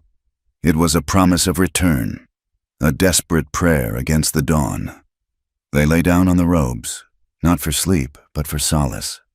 It was a night stripped bare of fear. Only a deep, profound, and aching love remained. They held each other, their bodies speaking a language of trust and desperation. They whispered the things they had never said, their fears for the future, their regrets for the past. It was a joining of souls, a desperate human moment of finding life in the very shadow of death, before the world outside came to tear them apart. Just before the sky began to turn gray, the lodge flap opened. It was Uma. Her face was etched with worry, but her eyes were clear. She sat, holding a small bundle. You have chosen, she said. It was a statement. Tahu nodded. We ride for the town. We will find the judge. Uma looked at Eliza, a deep, sad wisdom in her gaze. When I found you, all those summers ago, you were a small, crying thing, like a lost bird. You saved me, Eliza said. Uma, you are the reason I am here. I saved you, Uma said, her voice dropping.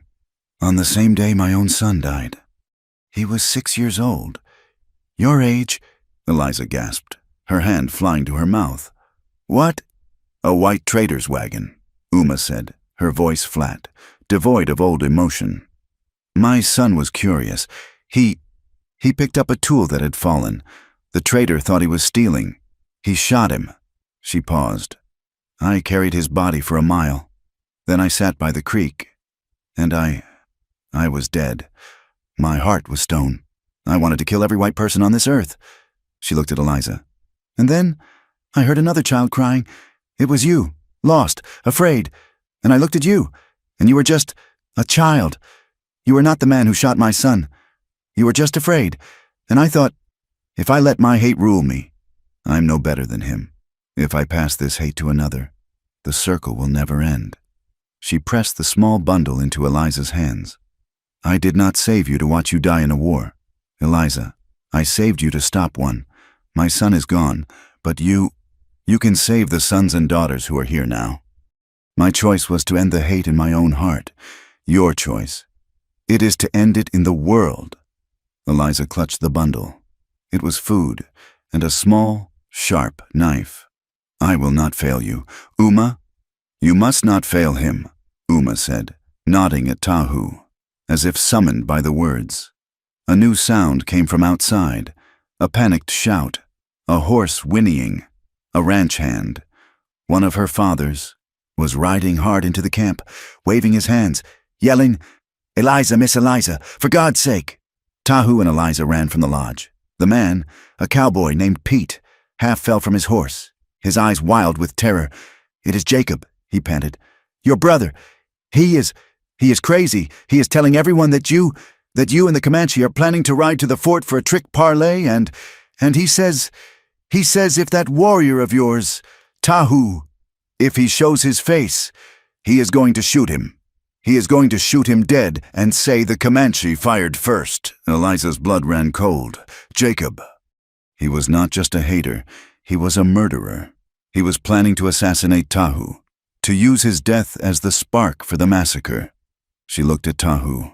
His face was a mask of cold, deadly understanding. Their plan. Jacob had just turned it into an execution. This was her final choice. Her brother's blood, or her husband's life. Get the horses, she said to Tahu, her voice a low, steel wire. She turned to Pete. Ride back, find my father. Tell him to choose. Tell him his son is about to murder his daughter's husband in cold blood. And tell him to meet me at the settlement. With every man he has who still has a soul. She ran back to the lodge, grabbing her Winchester. Tahu was waiting, his paint pony and her mare ready. He had his bow and a quiver full of arrows. He looked at her, his eyes asking the final question. He is my brother, she said, her voice breaking. And he is a monster. I will not let him hurt you. Tahu nodded. His choice was made. He would not be seen as a coward. He would be seen as a man protecting his wife, protecting the truth. He swung onto his pony. We ride, Tahu said. He turned to Iron Shield, who had come to watch, his face a grim stone in the pre-dawn light. I go with her. This is our path. Iron Shield looked at his warrior, at the white woman beside him, at the hopeless dawn. If you fail, the old chief said, his voice a death rattle. If the sun sets on your failure, we will ride, and the very rocks of this land will weep with blood. Tahu and Eliza looked at each other one last time, a silent vow passing between them. Then they dug their heels in and rode. Two small figures against the coming light, racing the sun, racing the cavalry, and racing a bullet with Tahu's name on it. They did not ride as warriors. They rode as ghosts. Tahu and Uma were wrapped in dark blankets, their faces partially covered, looking like any of the displaced natives who lingered on the edges of the settlement. Eliza wore her oldest ranch clothes, her hair tucked under her father's battered hat, her face smudged with dirt. She looked like a weary farm girl, not the peace bride who had vanished. They rode wide around the cavalry patrols, using the canyons and dry riverbeds Tahu knew so well, pushing their horses through the last of the darkness. They reached the settlement just as the sky was turning a sick, pale gray. The town was not asleep. It was buzzing like a disturbed hive. Lights burned in every window. The saloons were full, but there was no laughter, just the low, angry hum of voices. Troopers from the cavalry post were everywhere, their blue uniforms a stark warning. They were checking wagons, questioning anyone on the street. "They are preparing for war," Tahu murmured, his voice low, his hand never leaving the hilt of the knife tucked in his belt. His bow and quiver were hidden beneath his blanket. "We find the pastor first," Eliza said, her voice tight. "His church is on the edge of town. He will be ringing the morning bell." They split up, agreeing to meet by the church. Eliza walked her horse down the main street, her head down, every nerve screaming. She saw the fear in the faces of the townspeople. They were locking their doors, boarding their windows. They had been fed Briggs's lies, and they were terrified of the Comanche uprising. They looked at her, a lone girl, with pity. One man calling out, "Get inside! Missy, the savages are coming!" She found the small, wooden church. Pastor Davies, a thin man with a gaunt face and kind, troubled eyes, was just stepping outside, a rope in his hand to pull the bell. "Pastor," Eliza said, stepping from the shadows. He jumped, his hand going to his chest. "Miss Carter, Eliza, good Lord. Child, we thought. They said you were taken, that you were dead." "I was not taken," she said, her voice low and urgent. "I am married. Pastor, I do not have time. A massacre is about to happen, and it is based on a lie." He looked at her wild hair, her dirty face, her Comanche moccasins. He saw Tahu and Uma step out from the alley, and his face hardened with fear. "Miss Carter, what is this that is Tahu, the warrior." "He is my husband," she said, "and he is the one being framed. Colonel Briggs is the one who has been attacking the settlers. He staged the raid on the Miller Ranch. He staged the attack on the supply wagon. We have proof." "Colonel Briggs," Davies said, his mind reeling. "That is a terrible accusation. He is an officer of the army. He is a murderer," Eliza said flatly. "And he is about to slaughter an entire camp of innocent people in your God's name. I need you to listen, and I need you to bring Judge Miller." They gathered in the cold, dim vestry of the church. The judge, a portly, cautious man named Miller, had been roused from his bed. He looked angry and skeptical. Eliza laid it out for them, her words fast and precise. She told them about the conversation she had overheard between Briggs and Jacob. She told them about the staged raid, the deserters, the fight in the canyon. Tahu, standing in the corner like a coiled snake, produced the Springfield shell casing. "This is from a soldier's rifle," Tahu said, his English clear. "Found at the wagon, the men we fought, they were white. They worked for Briggs." The judge looked at the casing, then at Eliza. "Miss Carter, this is an extraordinary story. It is your word, and his, against a decorated colonel. You say you were with him fighting these men." His eyes were full of suspicion. He saw a girl who had gone native, a girl whose loyalties were corrupted. "It is the truth," Eliza said. "He is protecting you." "Protecting us," the judge scoffed. "From whom?" Uma stepped forward. She had been silent, a shadow by the door. She looked at the judge, at the pastor, and her eyes were filled with a grief so old it was terrifying. She began to speak, her voice low, in broken English, but with a power that filled the small room. She told them about her son. She told them about the traitor's bullet. She told them about finding Eliza, a lost child, on the same day. "I had hate," Uma said, her hand clutching the small cross the pastor wore. "Enough hate to burn this town, but I see just a child, crying. I choose no more hate." She looked at them, her eyes burning. "My son is dust. Many sons are dust, because of hate. Now, more come. Your colonel, he is a man of great hate. He will make more dust of my people. And then, my people, they will make dust of you. It will not end until someone, like you, chooses to stop it." The room was silent. Pastor Davies wiped a tear from his eye. Judge Miller looked down at his hands. Uma's story had done what Eliza's proof could not. It had made the Comanche human. What would you have us do?" the judge whispered. "Come with us," Eliza said. "Come to the fort. Be our witnesses. We will confront Briggs in front of his own men, in front of the town. We will speak the truth. He will have to answer to you." The walk to the fort was the longest of Eliza's life. The sun was rising, casting a bloody light on the eastern hills. The townspeople were gathering, drawn by the strange procession. The pastor, the judge, Eliza Carter, and 2 Comanche, walking straight toward the cavalry post. The gates were open. Soldiers were preparing to ride, checking saddles, loading rifles. The bugler was warming his lips. They were minutes from departure. "Halt!" a sentry shouted, leveling his rifle. "That's the savage! Tahu, he is here, sound the alarm! We are here to see Colonel Briggs," Judge Miller shouted, his voice quavering but holding authority. "On official town business, stand down. Soldier." The soldier, confused, looked from the judge to Eliza, to the armed Comanche, and back. He called for his superior. In moments, they were in the courtyard, surrounded. Briggs emerged from his office, his face a mask of cold fury. He saw Eliza, Tahu, and Uma. Then he saw the judge and the pastor. His eyes narrowed.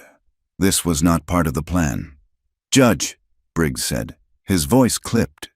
"This is a restricted military area. I'm about to engage the enemy. What is the meaning of this?" "The meaning, Colonel," Eliza said, stepping forward, "is that you are a liar." A gasp went up from the soldiers. "I have proof," Eliza continued, her voice ringing in the tense yard. "Proof that you staged the raid on the Miller Ranch. Proof that you hired deserters to attack the supply wagon. Killing your own men. Slocum works for you." Briggs laughed. A short, sharp, ugly sound. "This is absurd. This is the desperate fantasy of a girl who has been corrupted. She is a puppet for these savages. She is a traitor to her own people." "She is my daughter!" The voice was a roar. Thomas Carter, his face gray and streaked with sweat, pushed through the crowd of soldiers. He was followed by a dozen of his own men, all armed, their faces grim. Pete had delivered the message. "She is my daughter," Carter said again, his voice shaking but loud. "And she is telling the truth. I have stood by. Colonel, I have let go of my fear of you, and my own grief. Make me a coward. No more. Arrest this man," Briggs shouted at his soldiers, pointing at Tahu. "And this woman. They are spies. They have infiltrated the fort to attack us." "You cannot," Judge Miller said, stepping forward, his face pale but resolute. "As the highest legal authority in this territory, I'm telling you to stand down. These are serious accusations. Our abbreviations," a new voice slurred. Jacob Carter stumbled into the yard, a bottle in his hand, his face flushed, his eyes wild. He had his pistol drawn. "Listen to him, Colonel," Jacob laughed, waving his gun. "Listen to a red-skin whore, my sister, she is nothing." He looked at the crowd of soldiers, his face swelling with a drunken, twisted pride. "You want to know the truth. You soldiers want to know this piece. It is a joke. Jacob, shut your mouth," Thomas Carter pleaded. "No, I will not," Jacob yelled. "You are all soft, the Colonel. He talks. But I taught him. I taught those red devils. I burned their hunting camp. I shot their ponies. I faked the tracks. I left him my brand. I showed him what the Carter family does to filth." A dead, profound silence fell over the courtyard. The soldiers looked at each other, their faces filled with dawning horror. The judge and the pastor looked at Briggs. They had their confession. Briggs saw it. He saw his command, his reputation, his entire plan, evaporating in the morning sun. He had lost, his face contorted, Not with fear, but with pure, undiluted rage. "You!" he snarled, his hand flashing to the holster at his side. "You have all been corrupted!" He drew his pistol, not at Jacob, not at the judge, but at Tahu. "The savage is the source!" He raised the gun to fire. "No!" Eliza screamed. The world exploded into chaos. Briggs fired. At the same moment, Tahu threw himself at Eliza, pushing her to the ground. The bullet hissed past her ear. Soldiers, loyal to Briggs, raised their rifles. Carter's men, loyal to him, raised theirs. A few soldiers, looking at the judge, hesitated, lowering their own weapons. The yard became a swirling mass of brawling men. Tahu was on his feet in an instant, pulling Eliza up. He had lost his bow. He drew his knife. Eliza pulled the small pistol she had taken from her father's desk. They were back to back, a small island in chaos. "Do not kill," Eliza yelled. "Shoot to warn, aim for legs." Tahu did not have that luxury. A soldier charged him, bayonet fixed. Tahu moved like a dancer, deflecting the blade, his knife flashing, sinking into the man's shoulder. The soldier screamed and fell back. Another came at him. Tahu disarmed him, smashing his elbow into the man's face. Eliza saw a trooper leveling his rifle at the unarmed Pastor Davies. She fired her pistol into the air. "Stop! He is a man of God!" The soldier, shocked, looked at her. In that moment of distraction, another soldier, one of Briggs's loyalists, saw her. He saw the Comanche whore with a gun. He raised his own pistol and aimed it straight at her heart. "Traitor!" he screamed. Tahu saw it. He did not have time to think. He threw himself in front of her. The sound of the shot was deafening. Tahu grunted, a terrible, wet sound, and his body slammed into hers. He staggered, his hand clutching his side, his eyes wide with shock. Blood, so much blood, was already pouring through his fingers. "Tahu!" she screamed, her voice breaking, catching him as he fell to his knees. Briggs saw his moment. Tahu was wounded, defenseless. He turned his face to a mask of triumph and raised his pistol again, aiming it at Tahu's head. "The end of the line! Savage!" "No!" a voice roared. It was Jacob. He had been watching, his drunken haze momentarily pierced by the sight of Tahu, a man he hated, diving in front of his sister. Jacob, in one last, blurred, instinctive motion, lunged. He did not lunge at Briggs. He lunged at the gun. He grabbed the colonel's arm, shoving it upward. Just as Briggs pulled the trigger, the gun fired. The bullet, meant for Tahu, struck Jacob high in the chest. Jacob looked down, a strange, confused expression on his face. He looked at his father. "Pa!" he whispered. He collapsed. Thomas Carter screamed, a sound of inhuman anguish, and ran to his son, falling to his knees in the dust. Briggs stood, stunned, his gun empty. Before he could move, Tahu, in a final burst of strength, threw his knife. It spun end over end, striking Briggs in the wrist. The gun clattered to the ground.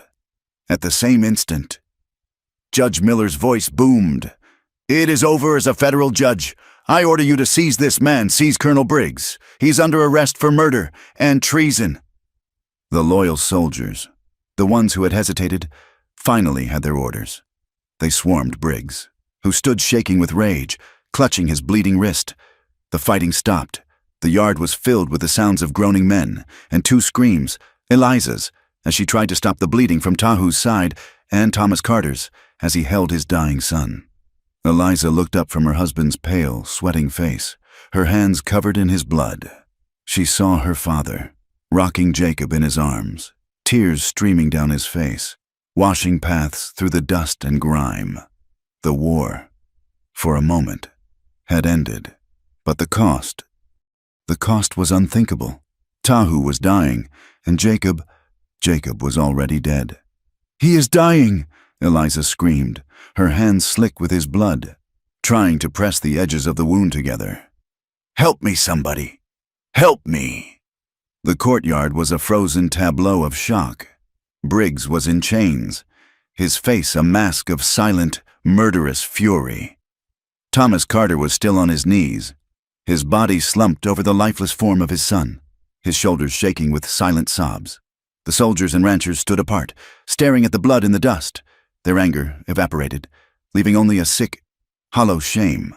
Uma was the first to move. She ran to Tahu, her face grim.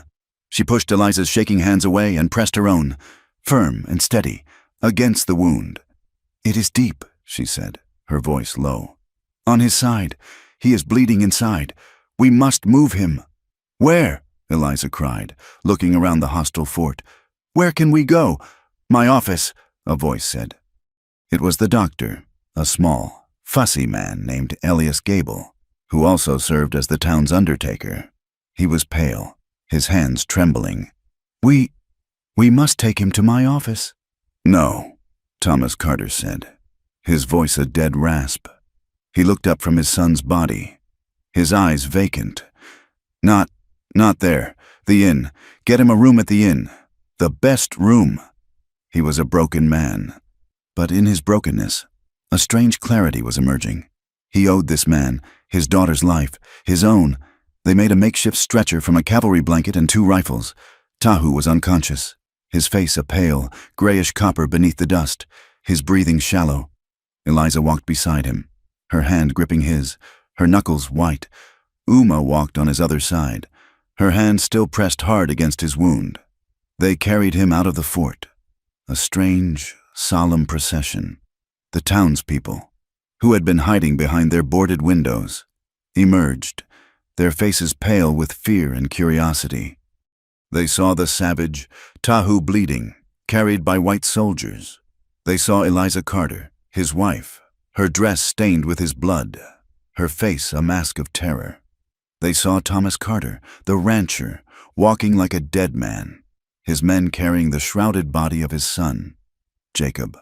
They reached the inn. The innkeeper, a large woman with a hard face, tried to block the door. "I am not having him in here. He will bleed on the sheets."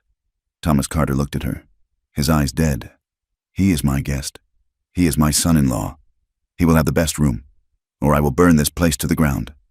He reached into his pocket and threw a handful of gold coins on the floor. "This pays for the sheets." They laid Tahu on a soft bed, the first he had ever been in. The clean white sheets were instantly stained a dark, spreading crimson. "Get out," Dr. Gable said, shooing them all away. "All of you. I need space, and hot water, and bandages. Lots of them." Eliza refused to leave. "I am staying. I am his wife." The doctor looked at her, then at Uma, then at the bleeding man on the bed. He sighed, a sound of profound weariness. "Very well. You, and you," he pointed at Uma, "can stay. You seem to have a strong stomach. The rest of you, out." Thomas Carter, his men carrying Jacob's body, went downstairs to wait. The inn saloon, which had been a hotbed of war talk an hour before, was now silent as a tomb. For hours, the doctor worked. He was not a surgeon. He was used to pulling teeth and setting simple fractures. He probed the wound, his hands shaking. "The bullet. It is deep," he muttered. I think it missed the kidneys, but it tore something. He is bleeding internally. I cannot get it. I do not have the tools." "Then stop the bleeding you can see," Uma said, her voice sharp. She was tearing linen sheets into strips, her movements economical and precise. The doctor, sweating, took the needle and thread he used for stitches. He did his best, his hands fumbling, to close the worst of the wound. He packed it, bandaged it, and then there was nothing to do. "He is in God's hands now," the doctor said, "washing his own, which were stained dark. He has lost a terrible amount of blood, and the fever will come." He looked at Eliza. "Do not expect much, child. I am sorry." He left. Eliza and Uma were alone with Tahu. He was frighteningly still. His skin was cold, clammy. His breathing was a faint, shallow whisper. Eliza sat by the bed. She did not cry. She was beyond tears. She was a hollow, empty thing, holding onto his hand, which was limp and cold in hers. She had brought him here, She had begged him to come. She had led him into Jacob's bullet. She faced the truth of it, the black, gaping maw of her future. She was a widow, and she pressed her other hand to her belly. She was carrying a child who would never know its father, a child who was half white, half Comanche, and would be hated by both. A child who would be born an orphan, in a land that had no place for him. "He will be cold," Uma said, her voice pulling Eliza from the dark. "We must keep him warm." They covered him with every blanket in the room. They sat, one on each side of the bed. A silent, desperate vigil. Uma began to hum, a low, monotonous Comanche chant, a prayer to the spirits of the earth to hold on to a fading life. Hours passed. The sun set. Tahu's breathing grew rougher. The fever came, just as the doctor had predicted. He began to twist on the bed, his body burning, his mind lost. He spoke, not in English, but in the fast, guttural tongue of his people. He was calling out, for his horse, for his chief, for the wind. Eliza bathed his face with a cool cloth, whispering to him, her voice cracking. "I am here, Tahu, I am here. Do not go, please. Do not leave me. I am here. I am your home." Once, in the deepest part of the night, his eyes flickered open. They were cloudy with fever, but for a second, they seemed to clear. He focused on her face. "Eliza," he whispered, his voice a dry rasp. "Yes," she sobbed, the tears finally coming. "Yes, I am here. I am cold," he whispered. "We are keeping you warm," she said, clutching his hand. "You are safe. You are here." He looked at her, his gaze holding a terrible, sad clarity. He knew he was dying. "I am sorry," he breathed. "For our child," she gasped. You knew. "I see you," he whispered. "You, hand, there, I see." His eyes began to lose focus. "Do not go," she cried, desperate, clinging to him. "Tahu, please, I am so afraid. I am afraid for him to be alone. I am afraid for him to grow up without you. Please, please do not leave us." His eyes closed, his hand went limp, his breathing, it seemed to stop. "No," she whispered. "No, no, no." Uma grabbed his other wrist, her fingers pressing hard. She held them there for a long, agonizing moment. Then, "His heart," she breathed. "It is still there, faint, but it is there. He is a fighter. He is on the border, between this world and the next. We can only wait." While Eliza and Uma fought for one life in that small, dark room, another battle was being waged downstairs. The saloon had become an impromptu council chamber. Iron Shield, hearing of the battle at the fort, had ridden in, not with warriors, but with his council, under a flag of truce. He now sat at a table, his face a mask of stone, across from Thomas Carter, Judge Miller, and Pastor Davies. The ranchers and townspeople who had been so ready for war now stood at the edges of the room, their faces pale and ashamed, silent witnesses. "Your colonel is in chains," Judge Miller began, his voice heavy. "He will be sent east to face a military tribunal for treason and murder." "And the boy?" Iron Shield asked, his voice low. "My son is dead," Thomas Carter said, his voice broken. He was filled with a poison. I hate that I let it grow. He died. He died saving my warrior," Iron Shield said, his voice flat. "A strange end. A snake that bit its own tail." "The point now, gentlemen," the judge said, "is what comes next. The treaty is broken.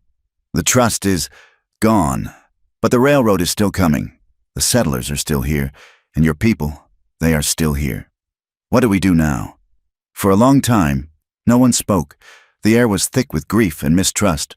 "My people want justice," Iron Shield said. "They have lost ponies. They have lost meat. They have been branded as liars. And my warrior, Tahu, he lies upstairs, dying. There is no justice that can bring back the dead, Pastor Davies said softly. Only, perhaps, a future for the living. What future? A rancher in the back shouted. We cannot live beside them. Look what happened, bloodshed.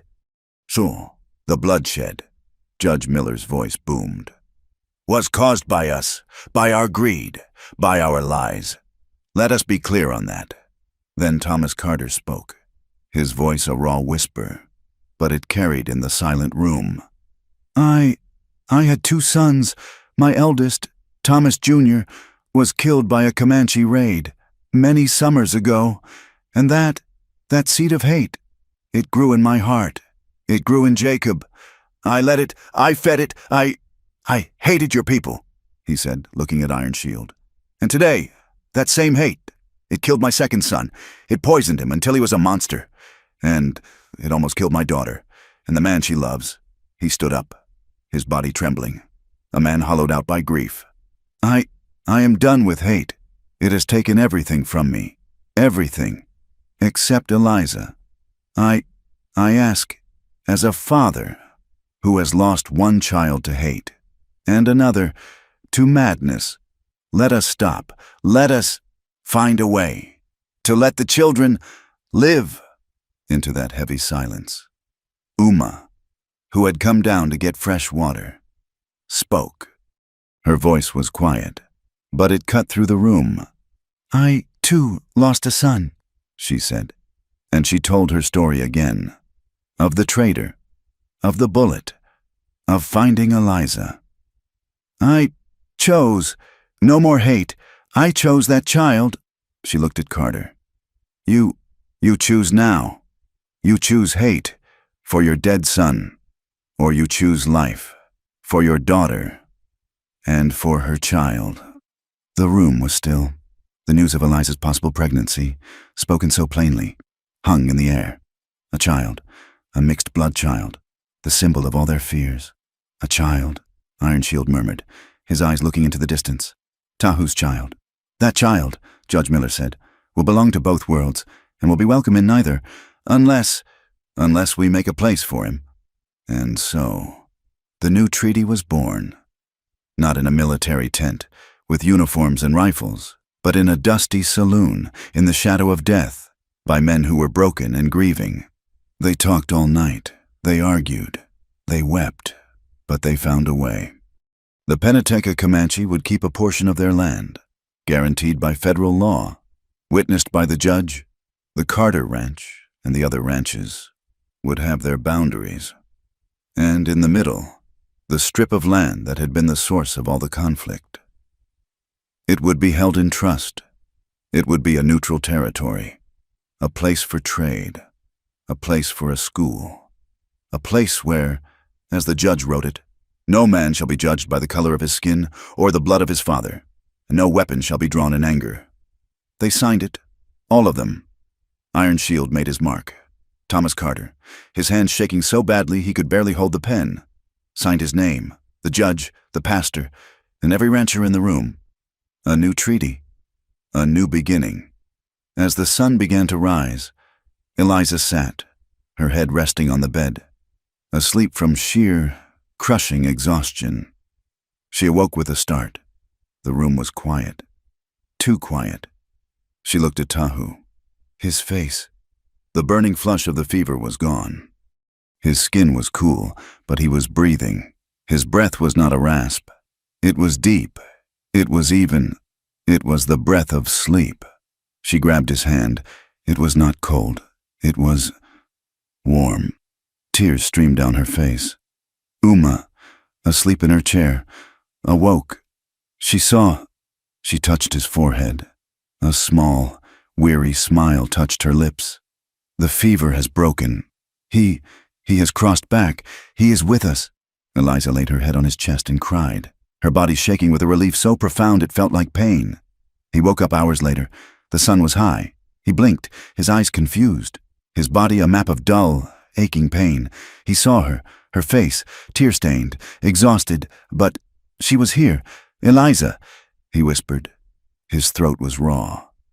I am here, she said, her voice thick. I am here, Tahu. You are safe. The battle? It is over, she said. Briggs is arrested. Jacob is dead. He closed his eyes, processing. He saved me. Yes, Eliza whispered. In the end, he saved you. And my people. They are safe, she said. She told him about the council, about the new land, the neutral ground. Your father and mine, they made a new peace, a real one, for the children. He looked at her, and he understood. He saw the truth in her eyes. His hand, weak, found hers. My sacrifice, it was not for nothing. No, she said, kissing his hand, her tears falling on his skin. It was for everything.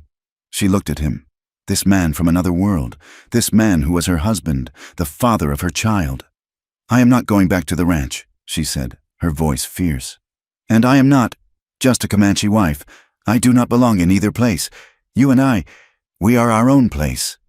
He nodded, a small, weak movement. That new land, she said, her mind seeing it clearly. The neutral ground. That is our home. We will build a house there. A house and a lodge. A place for both. A place for anyone. A place where no one is an outcast. Where no one is a half-breed. Just people. He smiled, a faint, weak curving of his lips.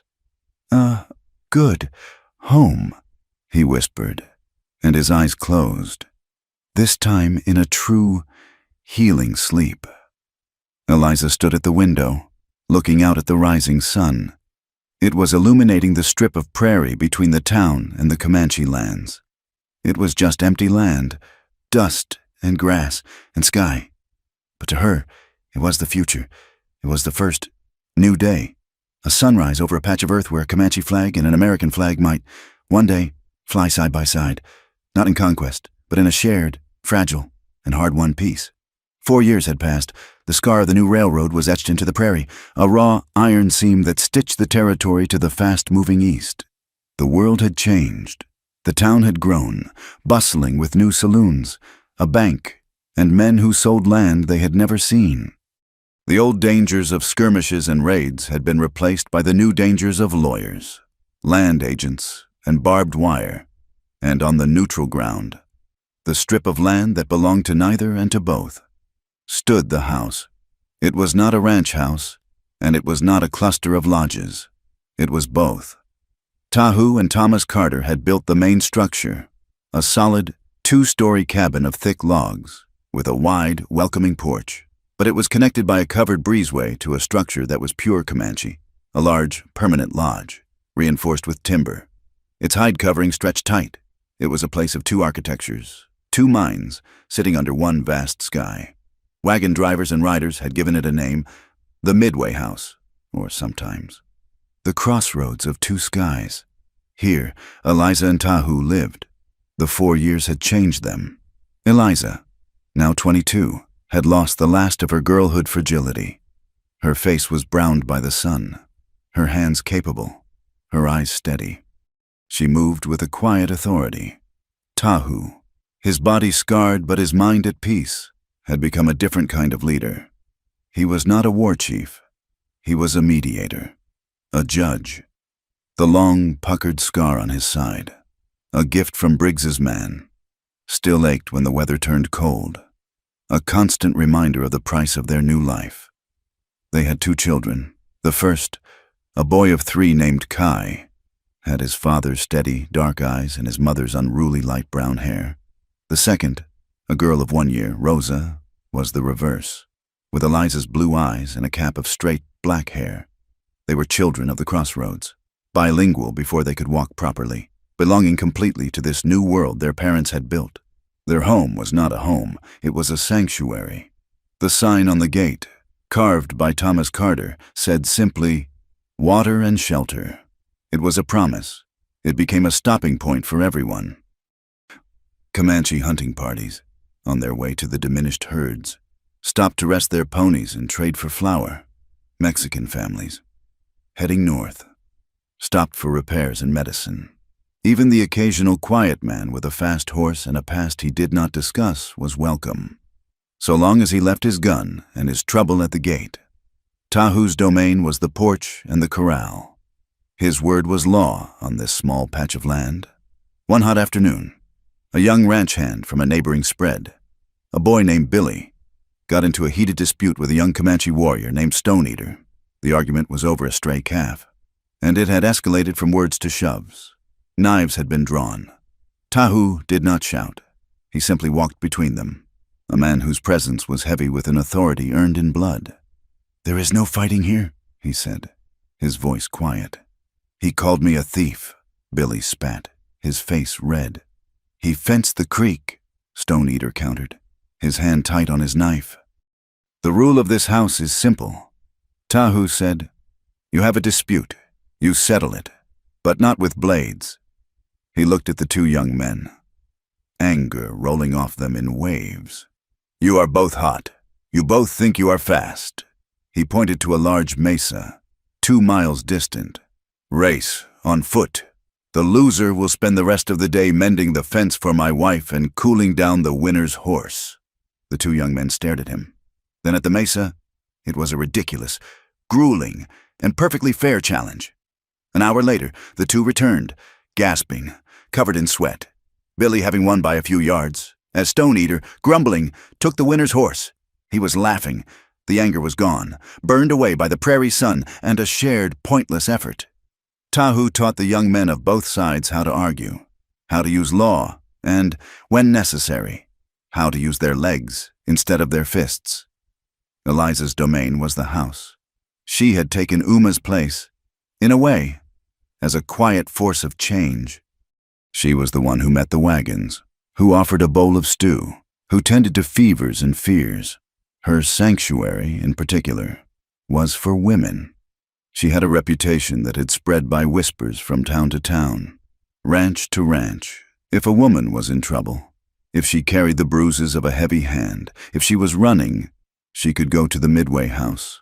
The past had settled, as dust always does. Colonel Harlan Briggs had been court-martialed. His crimes, laid bare by Judge Miller and corroborated by other officers, had been too flagrant to ignore. He was found guilty of treason, of murder, and of inciting a war for personal profit. He had died of a fever in a military prison back east, a bitter, forgotten man. His name was now a curse, a story told to new recruits about the poison of greed and hate. Thomas Carter was a grandfather. He had aged 20 years in the force since Jacob's death. The hate that had fueled him was gone, scoured out, leaving him quiet and frail, but kind. He came to the house 3 times a week, his wagon loaded with supplies from the ranch.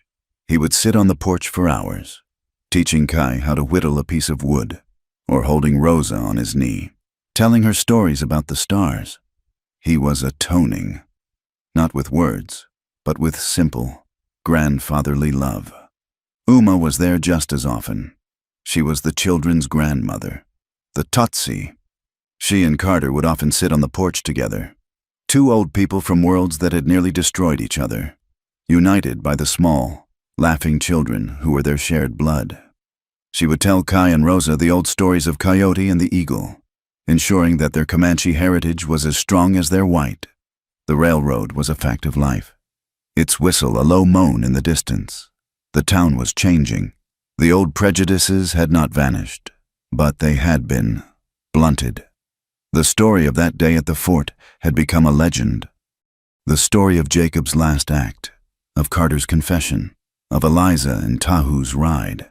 The people of the town had seen, with their own eyes, that violence was not a solution, only a seed for more violence. They looked at the Midway house not with suspicion, but with a kind of grudging respect. It was a place that worked, a place where peace was not a treaty, but a daily job. One evening, as a cold wind swept down from the mountains, Eliza was putting the children to bed. Tahu was in the barn, tending to a horse that had thrown a shoe. There was a frantic pounding on the thick wooden door. Eliza grabbed a heavy shawl and opened it. A girl stood on the porch, silhouetted against the dark. She was young, perhaps 17, maybe 18. Her dress was torn. Her face was streaked with dirt and tears, and a dark, ugly bruise was blooming on her cheek. She was shaking so violently she could barely stand, her eyes wide with animal terror. Eliza's heart stopped. She was not looking at a stranger. She was looking at a ghost. She was looking at herself. 4 years ago. "Please," the girl whimpered, her teeth chattering. They told me in town, they said you help, Eliza stepped aside and pulled the girl into the warmth of the house. "You are safe," she said, her voice firm, the words she herself had longed to hear. "No one will hurt you here. Bolt the door. Tahu," she called out, seeing him cross the yard, his face concerned. She sat the girl by the fire, wrapping her in a thick wool blanket, and handed her a tin mug of hot broth. The girl drank it in shuddering gasps. "My name is Eliza. What is yours?" "It's Sarah," the girl stammered. "Who did this to you? Sarah, who are you running from?" My father," Sarah whispered, fresh tears rolling down her face. He lost at cards. He lost everything, and when he had nothing left, he bet me," she sobbed, a raw, broken sound. "A man, an old gunman named Sloan. He won. He said I was his now. He said he was coming for me tonight, to marry me.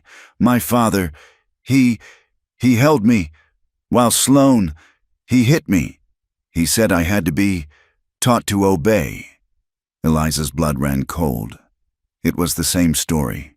A different cage, but the same bars.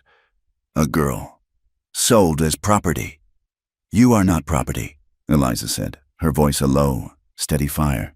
"You are a woman, and you will not be married to any man you do not choose." Sarah looked up, her eyes hopeless. "But where can I go, men? They are all like that. They just take. There is no good ones." Eliza sat opposite her, the firelight playing on her face. Tahu had entered and was sitting quietly in the corner, mending a bridle, his presence a silent, steady comfort. "I know what you feel," Eliza said softly. "I know that fear. You look at me now, and you see a woman with a home, a husband. You see me as strong. But when I was your age, 18, I was just like you.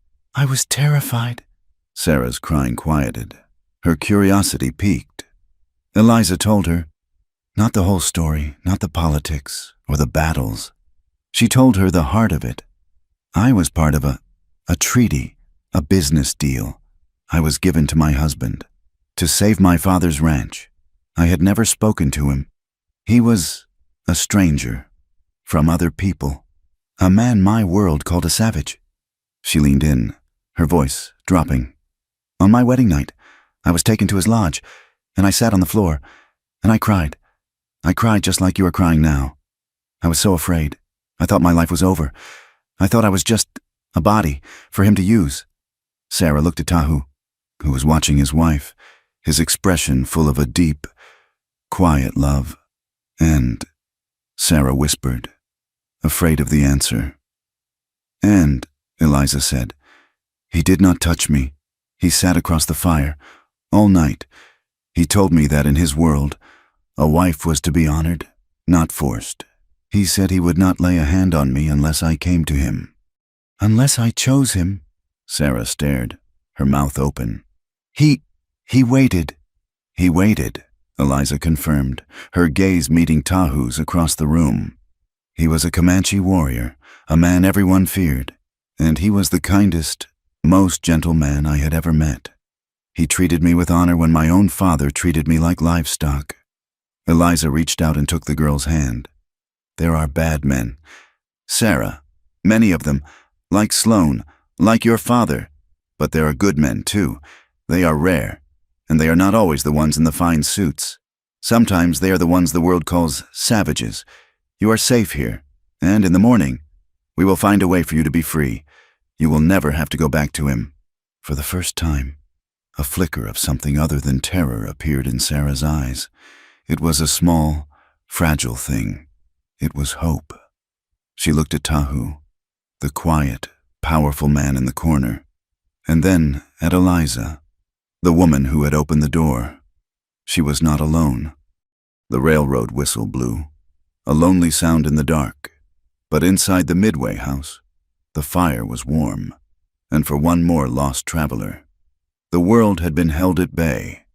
The years had turned, 25 of them. The land had changed, and it had not. The railroad was an old scar now, a part of the landscape.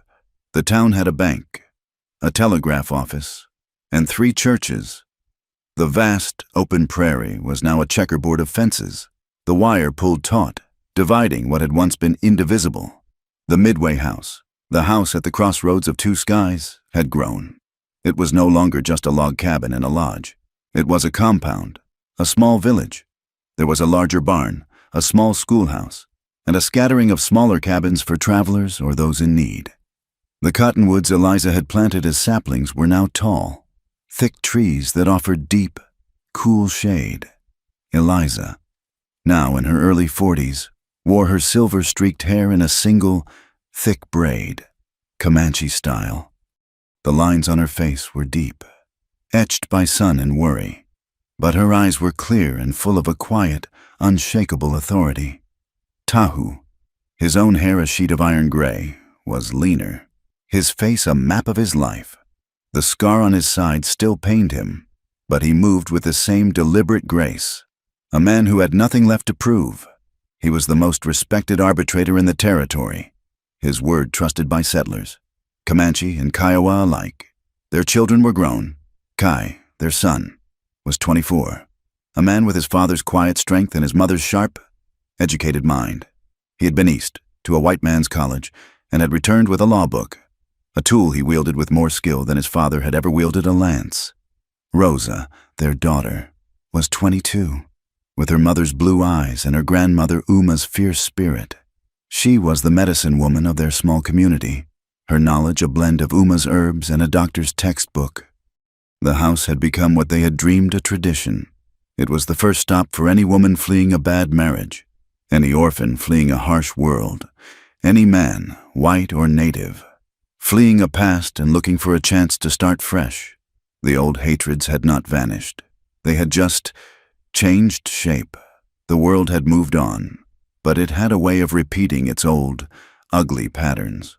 A new conflict was brewing, a perfect echo of the one that had forged their family. A group of slick, wealthy men from the east, backed by the railroad, wanted to build a large hotel and casino on the edge of the neutral ground. It would bring money, they argued. It would also bring whiskey, gambling, and prostitution, right to the border of the Comanche lands. The reaction was immediate and predictable. A new generation of Comanche warriors, young men who had grown up in the shadow of the reservations, saw it as a new invasion, a new poison. They were led by a fiery young man named Red Hawk, the son of the warrior who had once called Tahu soft. "They bring their poison to our lands," Red Hawk had declared at a council. "Our fathers fought the blue soldiers. We must fight this new army of vice. We will burn their buildings. We will keep our land clean." The tension was exactly the same. Greed on one side, violence on the other. Eliza and Tahu watched from the porch of the Midway house. They were older now, and it was not their place to lead the charge. "He sounds just like Red Fox," Eliza said quietly, watching the angry young men ride out from the Comanche camp. "All fire and no thought." "He is young," Tahu said, his hand resting on her shoulder. "He has not seen what we have seen. He does not know the price of fire." That afternoon, the confrontation happened. The surveyors for the casino, a half-dozen armed men, arrived to drive their stakes. Red Hawk and his warriors, their faces painted, rode up to meet them. But before a shot could be fired, or a bow drawn, a new group rode onto the field. It was Kai, their son. He was not wearing buckskin.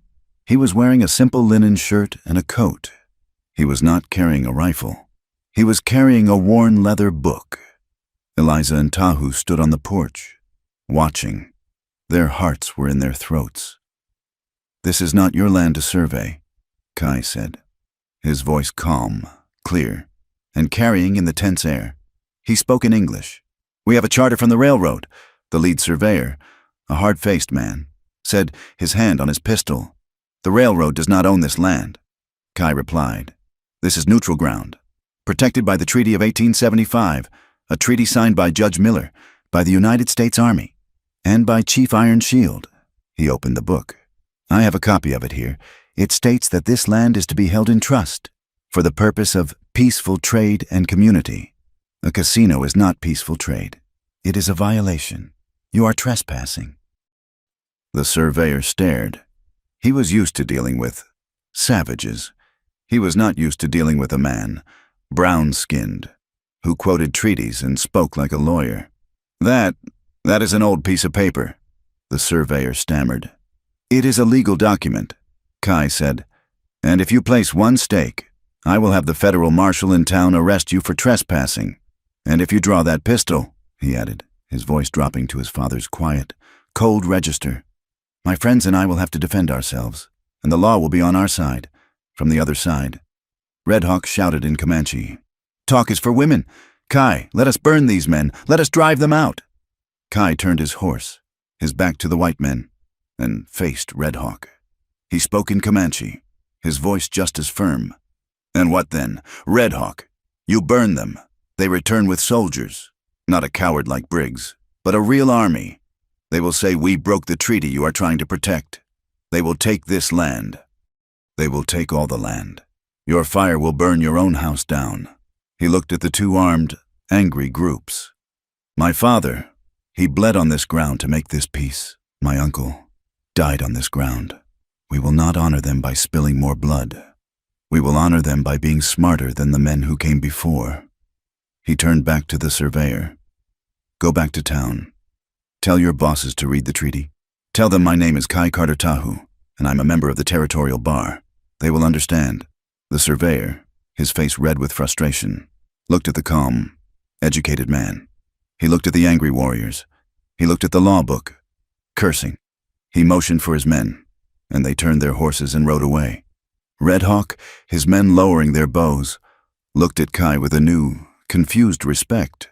The fight was over, and not a drop of blood had been spilled. On the porch, Eliza let out a breath she did not know she was holding. She was crying, silent tears streaming down her face. Tahu put his arm around her, his own eyes bright. They had done it. They had passed it on. The battle was no longer theirs to fight. That evening, as the sun began to bleed into the horizon, staining the sky the color of a bruised peach, Tahu brought their horses. "Where are we going?" Eliza asked, wiping her hands on her apron. "For a ride," he said. "The children can watch the house." They rode out onto the prairie, away from the house, away from the fences, to a high ridge that overlooked the valley. It was the same ridge where she had sat, an 18-year-old girl, desperate to outrun her own life. They sat on their horses, side by side, watching the world turn to purple. "He was good today," Tahu said, his voice thick with pride. "He was you," Eliza said, smiling through her tears. "He was you, with my words." "He is himself," Tahu said. "That is better." They were quiet for a long time, listening to the evening sounds, the call of a lone hawk. "Do you remember?" Eliza said softly. "That first night in the lodge?" Tahu nodded. "I remember the smell of the fire, and your dress, it was very white." "I was so afraid," she whispered. "I sat on the floor, and I cried. I thought my life was over. I thought that marriage, it was going to be my grave, that I was just a thing for you to use." Tahu turned in his saddle to look at her strong, beautiful, lined face. "And I," he said, his voice a low rumble, "I thought I was being shackled. I thought marrying you was the white man's way of killing me, the slow death of my freedom. I thought I was trading my life for a piece of paper." He reached out and took her hand.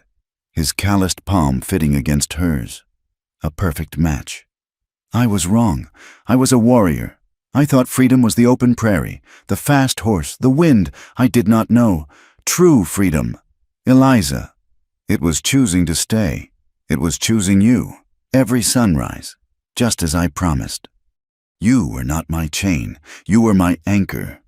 They stayed out on the prairie that night. They made a small camp, under the stars, just as they had done on that first terrible night after the battle. They slept wrapped in a single blanket, the bodies of two old people who knew each other better than they knew themselves. Eliza woke first, as she always did. The sky was the color of a faint pearl, the very edge of dawn. Tahu was beside her, his breathing deep and steady. She looked at him, at the silver in his hair, at the deep peace on his face, and she cried. Not for fear, not for loss. She cried for the sheer, overwhelming fullness of her life. She remembered the girl who had cried in the teepee, her life a cold, empty void. And she looked at the man who had filled it. A night of tears, she whispered to herself, can be the start of a whole new life. She was sitting on the porch swing a week later, her granddaughter, Kai's 5-year-old daughter, in her lap. The girl, named Uma, was playing with the old feathered necklace that Eliza still wore. Why do you cry, Totsi? The girl asked. Kai says you cry at the sunrise. Eliza smiled, wiping a tear from her cheek. Because, my love, I am happy. I am remembering. Remembering what? That true love does not erase who you are. It does not make a Comanche into a white man, or a white woman into a Comanche. She looked at her granddaughter. This perfect child of 3 bloodlines. It just makes a bigger space. It teaches you how to live with the differences, how to build a house big enough for all of it. She looked out over the Midway house. It was a beautiful, chaotic, living thing. The log cabin, the lodge, the schoolhouse, the barn. On a long clothesline, a white linen sheet flapped in the wind. Next to a brightly beaded buckskin shirt. Next to a Mexican cotton blouse. A tapestry of all of them. Her gaze fell on the porch floor, on a spot near the door. It was a faint, faded stain, a circle in the wood, lighter than the rest. It was the spot where Sarah, the girl who had fled the gambler, had sat and cried. It was the spot where a dozen other women had sat, their lives in pieces. It was, she knew, the same spot where she herself would have sat and cried, that first night, if she had had a porch to cry on. It was a mark, the holy, lasting mark of the tears that had started it all. The sun was high, the day was beginning. In the distance, on the road from town, a new wagon was approaching. It was moving slowly. It looked tired. Eliza stood up, putting her granddaughter down. She smoothed her apron. Tahu came out of the house, holding a cup of coffee for her. He saw the wagon, and he nodded. The story was over, but the work was never over. There was always someone new on the road, someone lost, someone knocking, and there was always someone here to open the door. Thank you so much for listening to this story. We would be honored if you let us know where in the world you are listening from in the comments. We love hearing from you and sharing our thoughts. Please subscribe to our channel, Wild West Tales, and like this video. If you enjoyed the story, please support us by hitting that hype button, so this tale can be heard by even more folks.